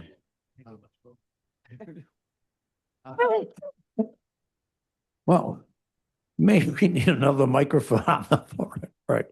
I think you just push it towards them, that's all. It'll be fine. Did you have occasion to interact with any of Clarence's family members around that time? Yes, his niece was, wanted him to relocate him and to live with them, her and her partner in Florida. And I had many contacts with her it took about 2 years for the process to evolve before it was actually sold. So I had much contact with her during that time. Okay, she was helping him sell? Yes. She handled all the sales and that kind of thing. Thank you.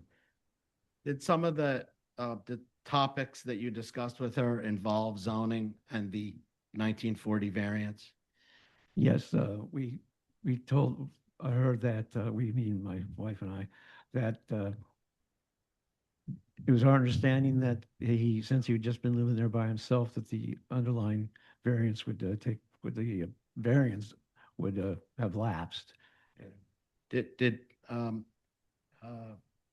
you have any suggestion about what she could do with the house?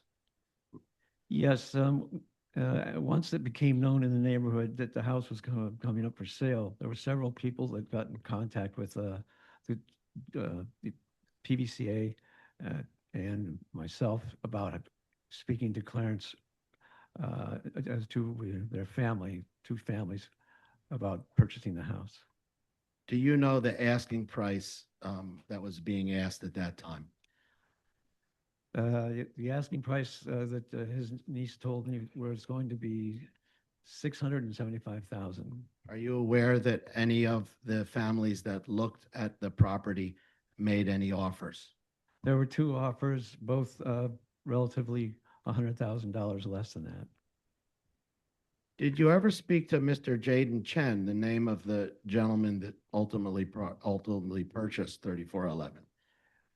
Yes, my wife and I saw him looking over the house one day, and as we're prone to do, we would go out and tell people who looked like prospective buyers, but although at the time I realized now that he was actually purchased it, that there was, it could not be used for 4-unit rental.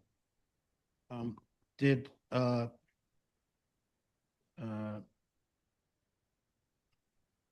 you have an understanding of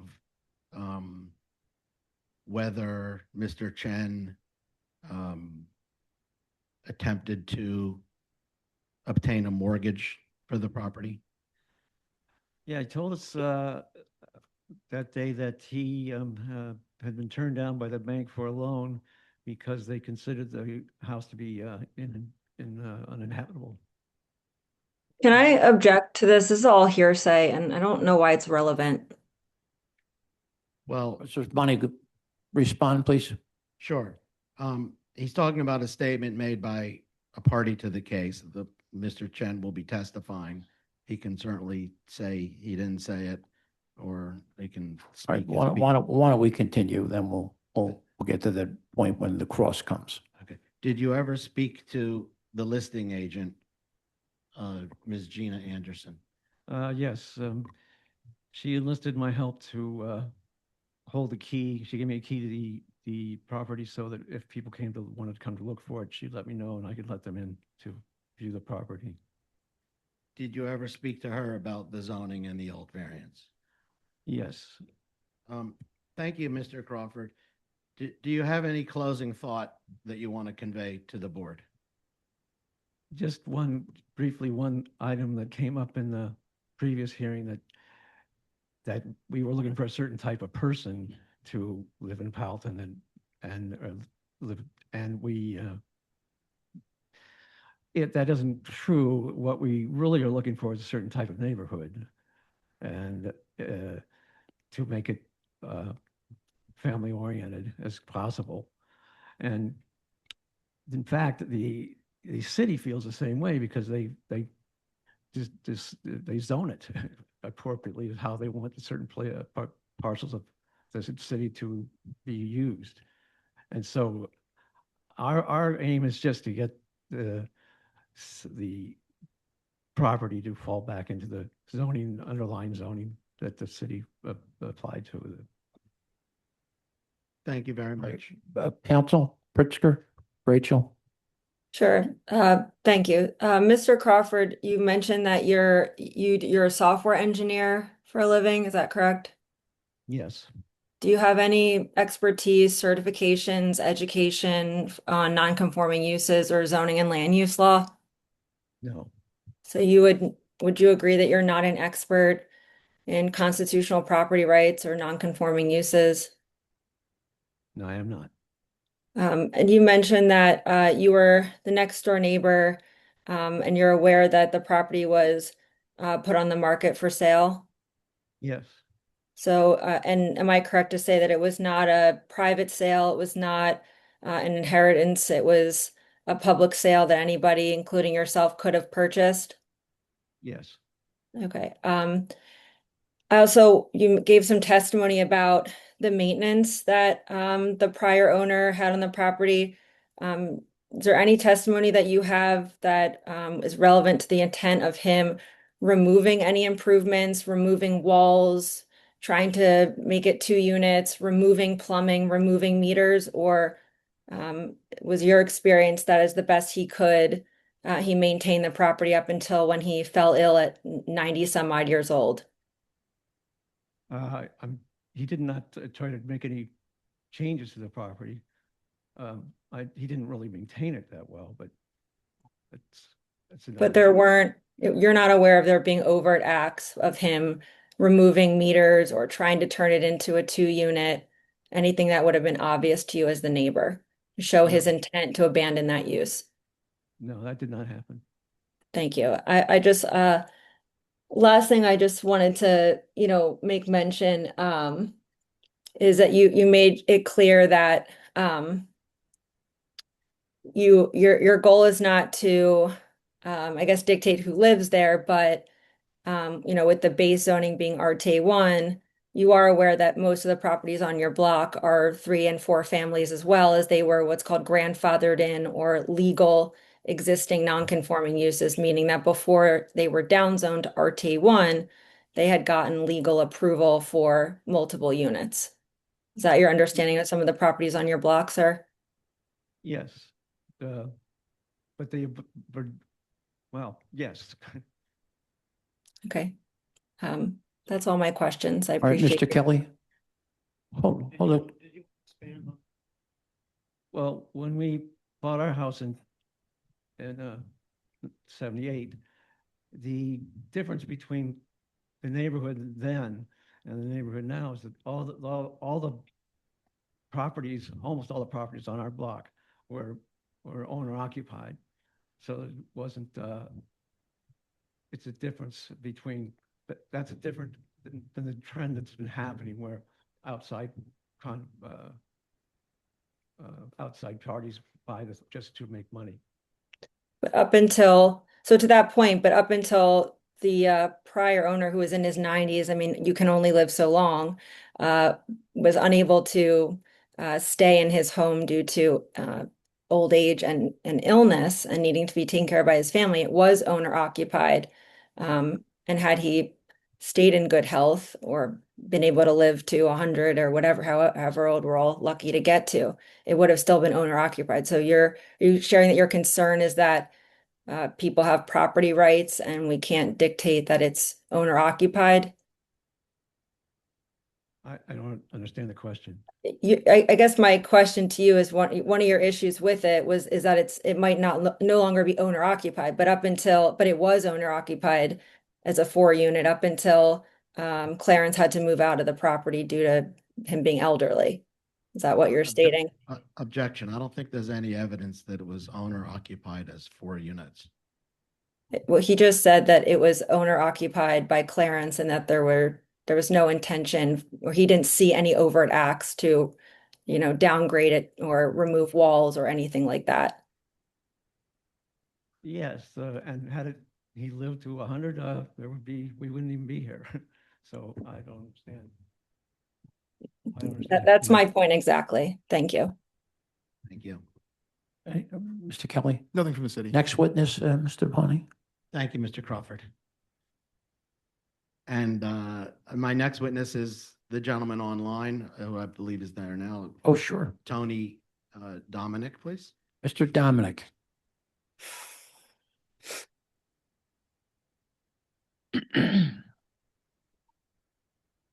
I am sorry, Council, Mr. Chair. I still do not see that individual in the virtual audience this Is morning. he Anthony Dominic? Yes, please. Okay. Okay, here he is. I'm sorry. Please accept the invitation to be promoted to panelist, Mr. Dominic. Sure.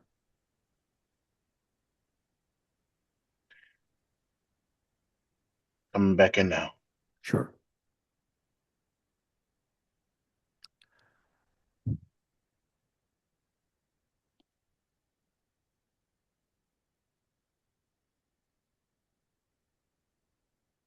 Mr. Dominic?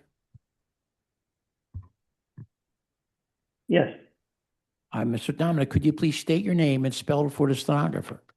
sure. Anthony Dominic, Anthony Dominick. Do you swear or affirm to tell the truth, the whole truth, and nothing but the truth? Yes, sir. Counsel, please proceed. Thank you. Mr. Dominic, good morning. You were a neighbor of the subject property.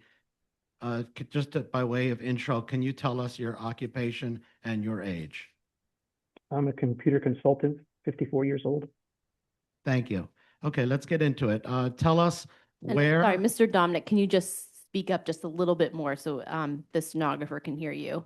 Thank you. Yes, I'll repeat that for her or for that person. I'm a computer consultant. I'm 54 years old. Thank you.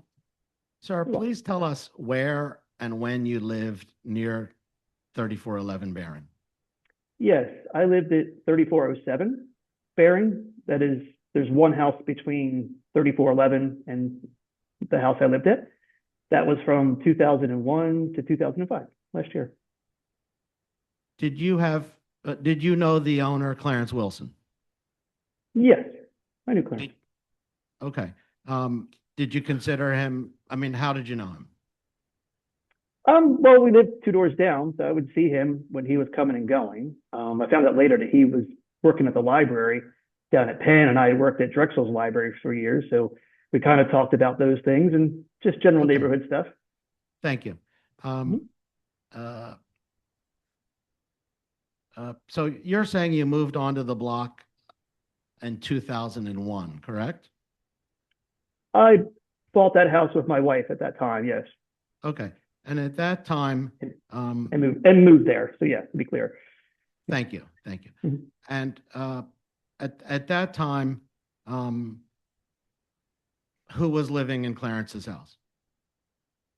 So Clarence is who I saw and actually knew Walter Grant earlier. before I really got to know Clarence. Walter was more of a social person. Clarence was more of a quiet person, so it was easier to talk to Walter. Walter lived on that house, 3411 Bering, on the second floor. Okay, so you're saying at that time it was Clarence and one tenant by the name of Walter Grant? Correct. Okay, and when, if at all, did Walter leave the property? I mean, for working, but eventually, I think, I don't know if you're getting to the point that he died. Yes. Yeah, so yeah, he died in 2012. Okay. Yeah. So after Walter Grant, the tenant, died, let me back up. So from 2001 to 2012, you're saying Clarence lived there with his tenant, Walter, and that after 2012, it was just Clarence. Is that correct? Correct. Clarence never had any other tenants after 2012? No, I had asked him if he was going to rent it out. And at the time, he said that he didn't want to be bothered with tenants anymore, and he'd rather just live by himself. He was a personal guy, so I figured he owned the property and could do whatever he wanted with it. So, In 2012, how old was Clarence? so 2012 is 14 years ago. He just turned 93, so 79. Okay, so at that time when Walter died, Clarence was 79 years old. Yes. Was it your understanding that he didn't want to rent the property out because of his age? I didn't ask him that specifically, but he gave me the general impression that he just didn't want to be bothered with tenants anymore. Okay. I'm also just going to object for the record because, again, it's hearsay and Clarence isn't here to say if he said or didn't say any of this. Well, in your opinion, Mr. Do you respond? Do you agree with her? Well, She just. I He agree knows that, Paul knows the rules. I mean, well, I get, but the chairman is get where you're- asking me. okay. I'm asking her, what's his position on what you just said? Yes, it's not admissible for this witness to say what somebody else I agree. who's not here Right. said. So, I all right. agree with that. Okay, thank you. Good. Proceed. Okay.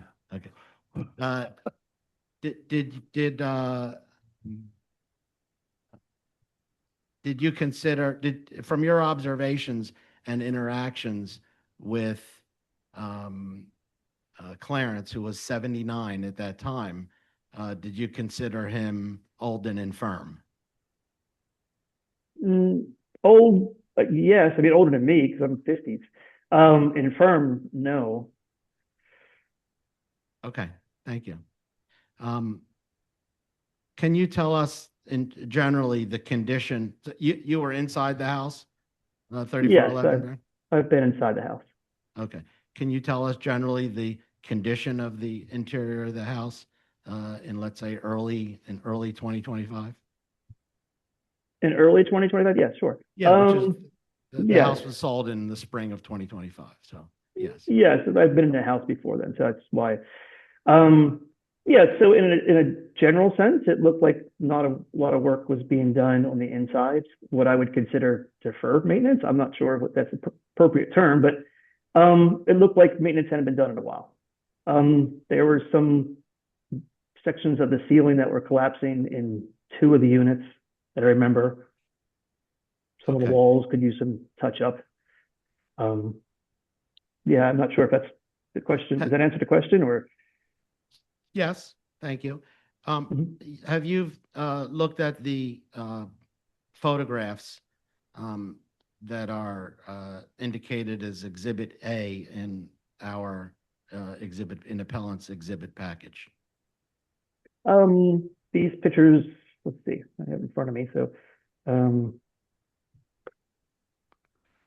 I mean, these are the same pictures I had seen before, I assume. Yeah, yes. These are the ones. I haven't seen them this morning, but I've seen them before, yes. Okay, thank you. And when you look at those photos, are they a true, fair, and accurate representation Paul, let me ask you, do you have the photos there? Yes, Could we see them too? yes, I'm about to. I'm just Oh, okay, asking all right, you- okay, you're preparing them for this. I got it, all right. Two seconds. Are these photos a true, fair, and accurate representation of the interior of the house at that Yes. time? Okay. Yes, they are. So I'm just going to flip through on the Zoom, the photos. And Mr. Dominic, I'm just going to point out a few basic things in some of Yes. these photos. You'll tell me if there's anything wrong. So this is the first floor hallway. You see an extension cord on the ground. I'm flipping through the photos one by one.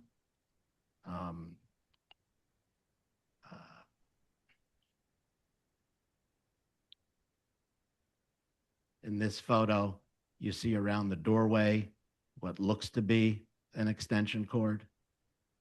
I'm in this photo here, you look to see wires or extension cords draped Yeah. around the doorway and out through the door. Yes. Okay. This is some crack in the wall above that bookcase. Yeah. This is a bathroom with a ceiling, I think it's fair to say, falling down. Is that correct? Yes. Plaster work is coming on. Okay. There's some damage on the ceiling. This is another part of the structure where the ceiling looks to be in poor condition. Is that correct? In my opinion, yes. Okay. And this is another shot It's of a that. same room, different angle, yes. Okay. Thank you. Mhm. This is orange extension cord going from one floor to another. Yes. That is correct. Okay.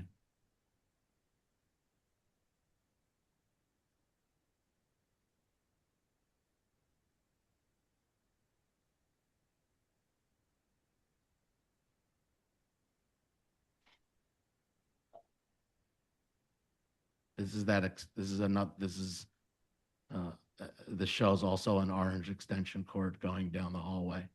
Yes, this will be on the third floor. Okay, thank you. Continues There up to the again, third floor. that extension Yeah. cord right through the Mhm. middle of the photo. Yes. This is the banister with showing some damage. This is another It was view of the. it was disconnected from each other. Yeah, it wasn't firmly attached. Okay, thank you. Mhm. Some ceiling damage. More ceiling damage. Yeah, Okay, thank you. Mr. Dom. go ahead. How much longer do you think you have? Because I With still, with this witness, I'm finished. okay, So, and then I think the only other thing for us to do is, which I'd like, well, can I finish with this witness for a second? sure. If it's 5 minutes. Yeah, so I have no further questions of this witness at this time. Rachel? Yep. So, thank you. Mr. Dominic, you stated that your profession is a computer consultant. Is that correct?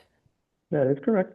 Do you have any certifications, education, licenses, or expertise in non-conforming uses or zoning and land use law?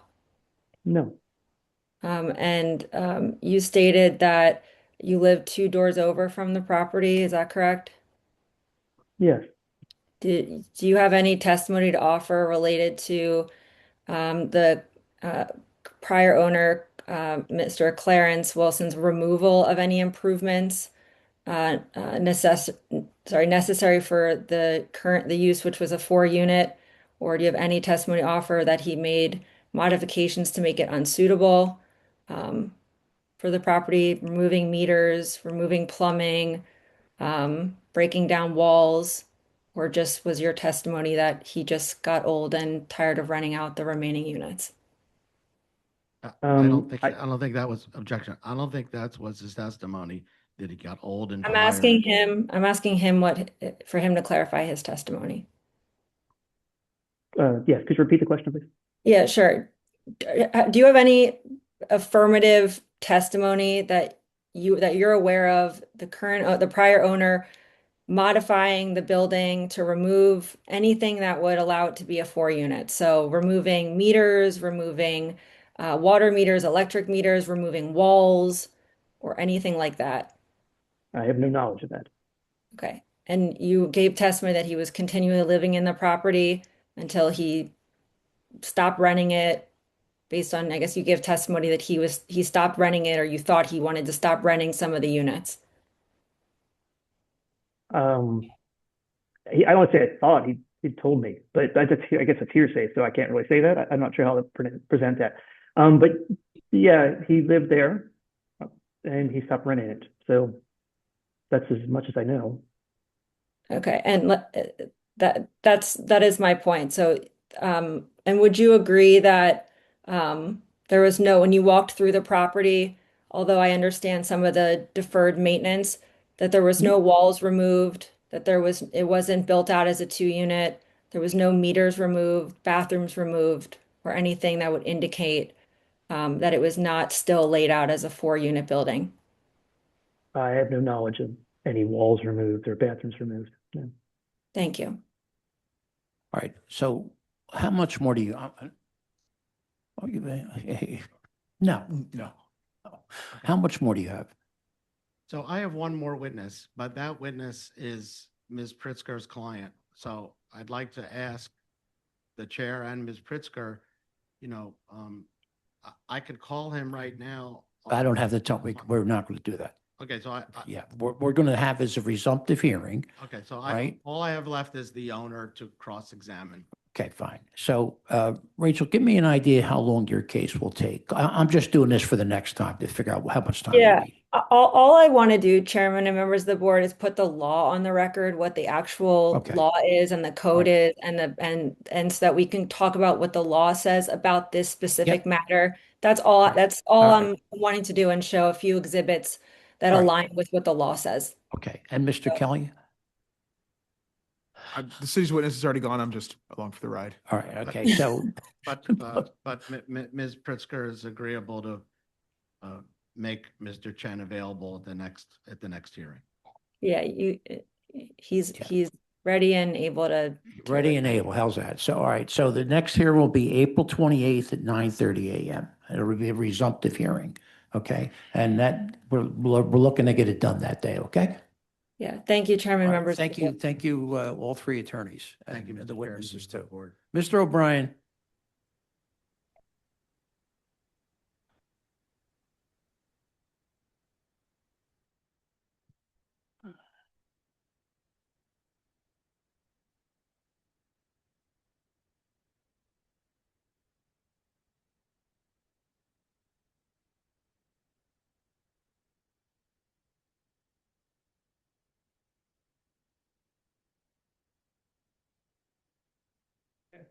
So MI 2025-004-706, 184 Cotton Street. William O'Brien is the attorney.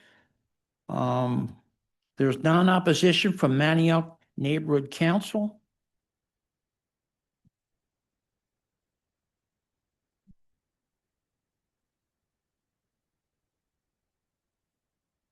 Mr. O'Brien, could you please state your name and spell for the stenographer? Yes. Chairman William O'Brien from the Manioc Law Office, WILLIAM OBRIEN. Could I ask the attorney to please get closer to the microphone? Thank you. Thank you. Did you hear my? Can I?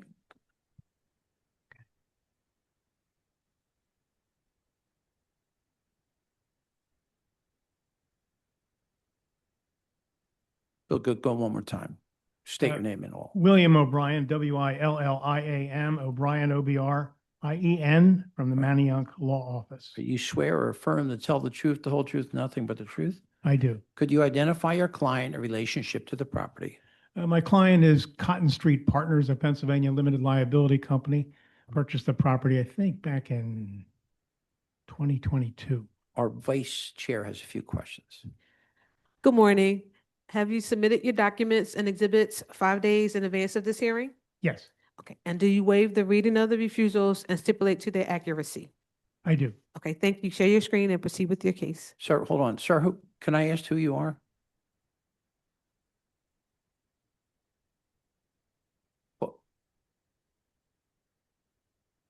Are you a neighbor? Yes, I'm the adjoining neighbor, Okay. direct adjoining neighbor of 4334 and Okay, so 4334. you'll testify when we call for people in the audience, Yeah, okay? I also have a, Mr. Chair, he is a party. He's entered as a party. Is your attorney here? my attorney is on a retreat. I have a person that's not a code lawyer online to help ask for a continuance because this is a very complicated case. I'm very well prepared, but when the current lawyer couldn't handle the case with the snow and the holiday, because I just hired this lawyer to help with the snow and the holiday to get a new lawyer 10 days out. Nobody's available today. So I need to get a code lawyer. I'm very well prepared. I've been working on these stone walls Well, the question is. for if you're- 31 years. So I'm Listen to ready. me, listen to me.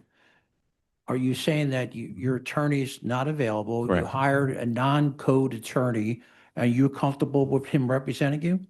She is a assistant to him. No, I'm not. I have a code attorney ready to go, but no, I'm not. But he's not here. Good morning. I'm here from Mr. Yes. Vanderslice's office. I have So, a new- No, wait, what I'm saying. I have a new code attorney ready to go, but he's not, I didn't sign the deal yet. He couldn't read all the documents. What's I say, I'm Yeah. saying, so you don't have a code attorney, you're saying right now? Correct. I need to get one. Good. All right, And listen. I like Bill. Oh, you like I like Bill, but my- you yeah. can't hire him, I know. But Mr. O'Brien, how do you feel about a continuance? Opposed Right. vigorously. All right. If I may briefly, Your Honor, Mr. Chairman, this hearing was last scheduled on December 3rd of last year.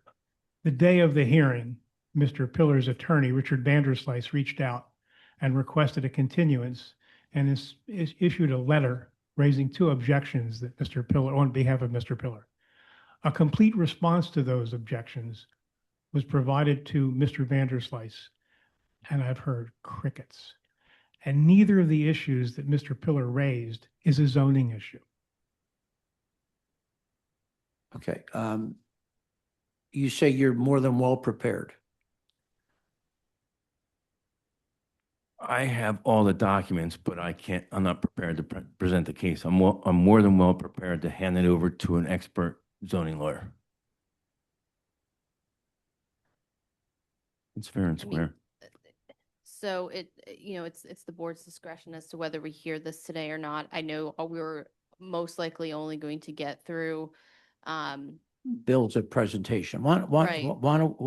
No, you listen to me. Listen, no, you don't have to listen to me. Why don't we let Mr. O'Brien make his presentation, and then if he needs an attorney, he brings it back the next time. We're only going to hear your presentation today anyway, Bill. Thank Okay, you, do you hear what I Mr. said? Yeah. May I I speak? don't know what you're saying. Yeah, go ahead. I don't know if I'm allowed to speak and not being a lawyer. You- Oh, may I speak? I fully expected to work this out with the developers between Christmas and Well, now. but So you I didn't, expect to you work didn't, this, you yeah. didn't, you It's didn't. moving a lot line. So if you move a lot line, you get together with the No, neighbors. no, listen to me. Okay. Mr. O'Brien's going to make his presentation. We're going to end it then, and we'll come back for a resumptive hearing, okay? So Mr., why don't you, go ahead. You did. Go ahead. Mr. O'Brien, why don't you start? Thank you. So on the screen is this is the amended or revised or corrected refusal. It was issued December 3rd of last year, the same day as this hearing was scheduled. There was an additional refusal that didn't belong on here, and that's been corrected. So there are 2 refusals. One is attached housing in the RSA 5 district in this neighborhood requires access to parking in a shared driveway. Because of the topographic conditions, that's just not possible. The second refusal is for disturbance of steep slopes. And again, as you'll see, that disturbance is unavoidable and actually provides a benefit to the neighbors, especially Mr. Pillar.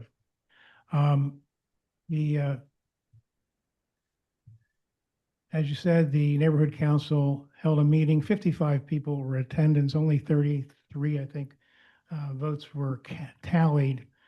but the position of the Civic is non-opposition.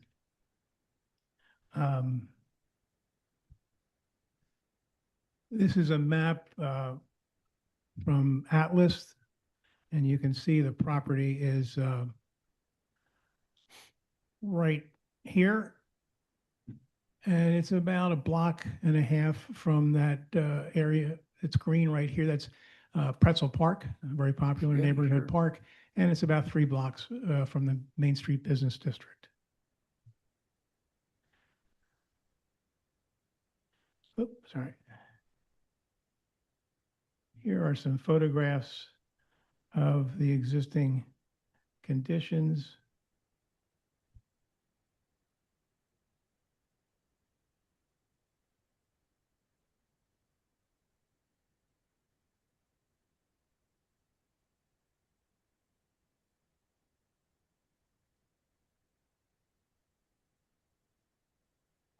So the existing house depicted here has been tagged as unsafe for about 15 years, I believe. And behind it, you're going to see a little Wissahickon schist wall that comes into play, and I'll go into some detail about that in a moment. The next image, I don't know why these are all differently sized. This is from Boone Street. So the property is bounded by Cotton to the south, Boone Street to the east. And you can see the staircase here. So that is the bed of Cotton Street, which is not open. It's on the public city plan, but it is improved only with a staircase. And this is the that wall from Boone Street in the foreground, looking down, and you see behind the foliage the outline of the house at 184 Cotton Street. So the whole lot is just under 4,000 square feet.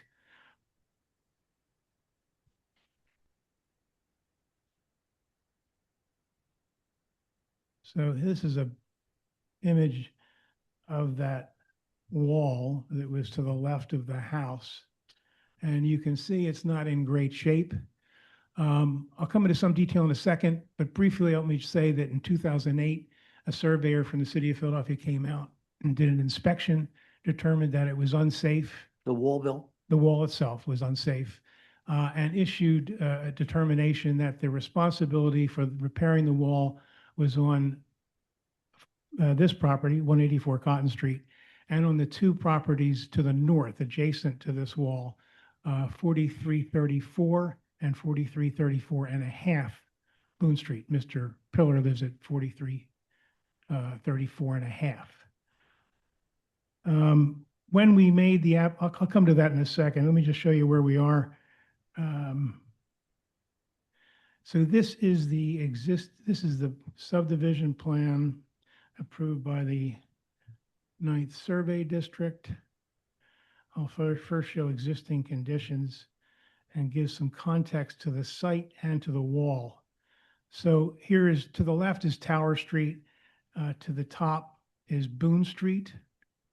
And then where you see the stairs, that's Cotton Street. And this 3-story stucco, that's the house, which is unsafe. And then the lot continues 77, 78 feet up to Boone Street. And then Boone Street, there is a 48-foot wide lot. And then the property line continues to pretty much a rectangle lot. Now, this is the wall that I showed you the photograph of. And as you can see, it's outside the lot lines. What's proposed is to subdivide and create 3 lots. One house going back to where the existing small house is, and then 2 new houses facing Boone Street.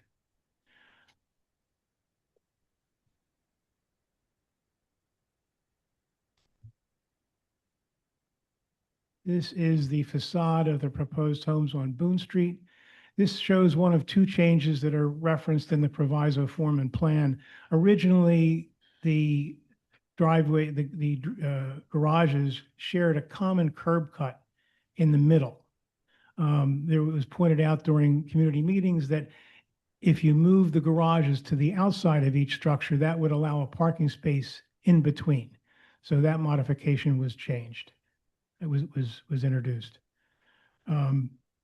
Another change, this is the roof deck you see at the top of all three proposed houses. On the Boone Street houses, the first configuration had the pilot houses on the outside of each house.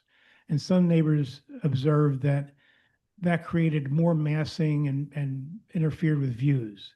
So we changed the configuration of the house to move the pilot houses next to each other so there was less obstruction.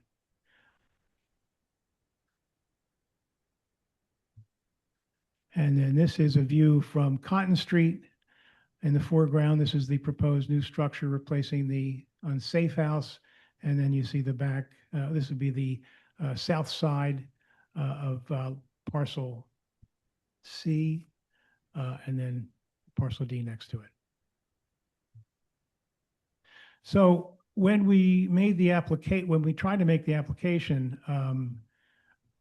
we discovered that we knew there was an unsafe condition and we believed it was the house. And so we filed a demolition application for the house and attempted to file a development application for this development. And we're told, no, you can't do that until you correct the violation. Well, no, we filed a demo permit for the house. No, there's another unsafe structure. Well, what's that? It's the wall. Well, the wall's not on our lot. Nothing we can do. L&I has cited you. You've got to deal with it. So we filed an appeal to the Board of Building Standards. And for some reason, I They'll be can't. here any minute, by the way. if you're I can't, oh, there we go, okay. So the appeal was filed, I think, in September of 23. We had a hearing in December of 23. At the hearing, the board proposed that the foundation for the northern house on Boone Street, that foundation be engineered to bear the load of the failed retaining wall that's right next to it. My client agreed to that as long as L&I was directed to accept the development application, that we were not going to repair the wall in absence of being part of this development. L&I, the board agreed with that and directed us to file a complete set of structural plans for this structure. They were submitted, they were reviewed, and they were approved. So page 14 and 15 is the recommendation and decision of the Board of Building Standards. Page 16 is page S3.0 of the approximately 25-page structural plan set. And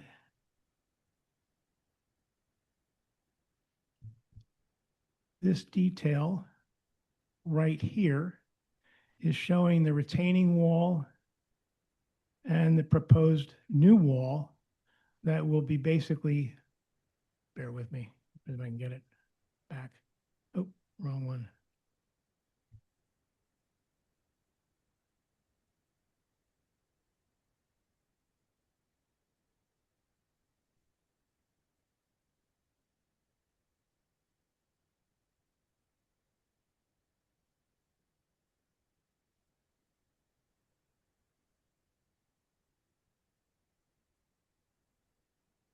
So if you can see this detail right here, on this side is the Wishick and schist wall, and then this is the proposed new foundation wall of that house and how they're going to be sistered. And the next page is the certification of the structural engineer.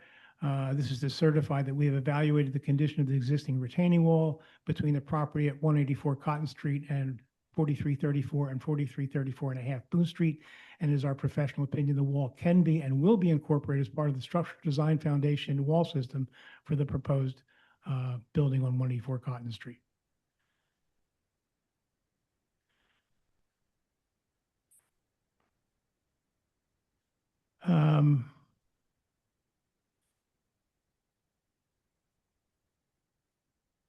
pages 19 through 30 in the plan set, in the exhibit set, are photographs of 13 existing curb cuts in this block of Boone Street. I'm not going to linger, but they speak for themselves, that many houses, some of them old, some of them built very recently, have curb cuts. That's a relatively brand new house. So having a curb cut in this block of Boone Street is not uncommon. There are no other refusals. Dimensionally, it is compliant. The height's compliant. Area is compliant. I will point out that at page 62 and 63 of the materials, there is a response to the two issues that Mr. Vanderslice raised on behalf of his client, Mr. Pillar, who's here today. So for the record, I summarized those two responses. Mr. Pillar seems to believe that, I don't want to put words in his mouth. The attachment to that memo is a 1948 plan of property shown here, which again shows the lot lines of 184 Cotton Street, Boone Street again on the right. And you can see the property line marked in its meets and bounds, 59 degrees, 33 minutes, 33 seconds east, 79 feet, 7 1/8 inches long, and the retaining wall is outside it. It's north of the property line. And what we found out is that 4334 and 4334 and a half, their legal descriptions create a 3-foot gap. And I don't know if you can see this. I'll try to. You see the handwritten note on this plan. So you see the dimension along Boone Street, 184 Cotton Street is 48 feet. And then you see the two arrows in the handwritten note, 51.19 or 79.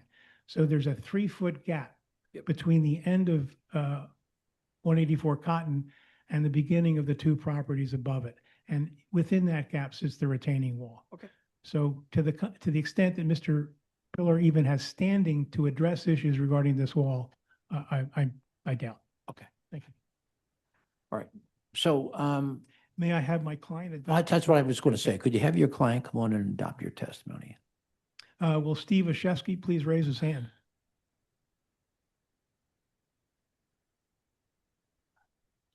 They're coming back in as a panelist shortly. Sure.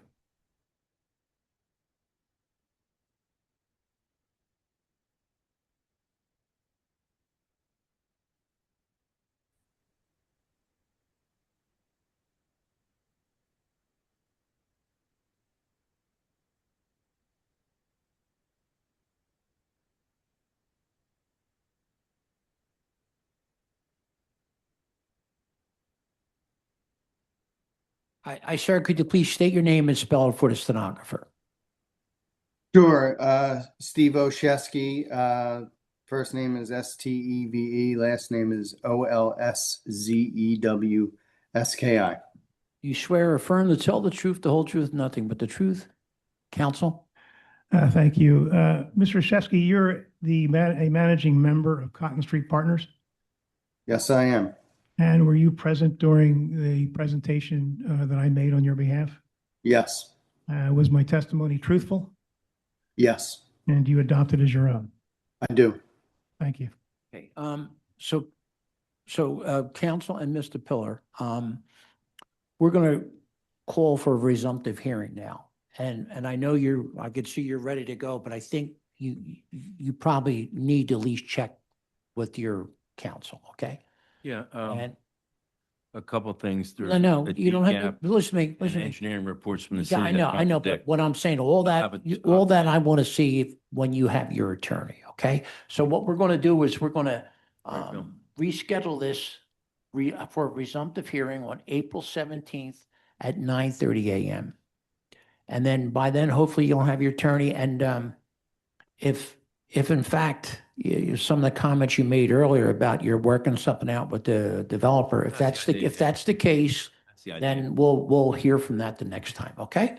But I really need to say something, Your Honor. Why, I think, listen to Just me. real- 30 seconds. No. I think, let me, I'm not an attorney, but I've always known you're better off running things through your attorney. And like, one of the board members is an attorney here and she's like, an our own attorney. I think you need to talk to your lawyer. I just want to say I want to refute. No, all no, his we're not going to engineering refute. reports. Your Yeah. lawyer will refute it when you sit with your attorney. Okay, so we'll do that. Okay. Thank you, Mr. Pillar, for coming in. You brought an awful lot of stuff with you there. And Mr. O'Brien, thank you. And this will be April 17th, so it's not that long of a wait. And by then, maybe you'll figure out who your attorney is. Billy, you want me to show you this? Okay. Or no? No. Thank you. Mr. Chairman. Thank you, member. Is there anyone in the 9:30 list whose case has not been called? I do not see any hands, Mr. Chair. All right, thank you very much. Thank you, everybody, and we'll be back here tomorrow morning at 8:45, right, for our pre-meeting, right? Yes, sir.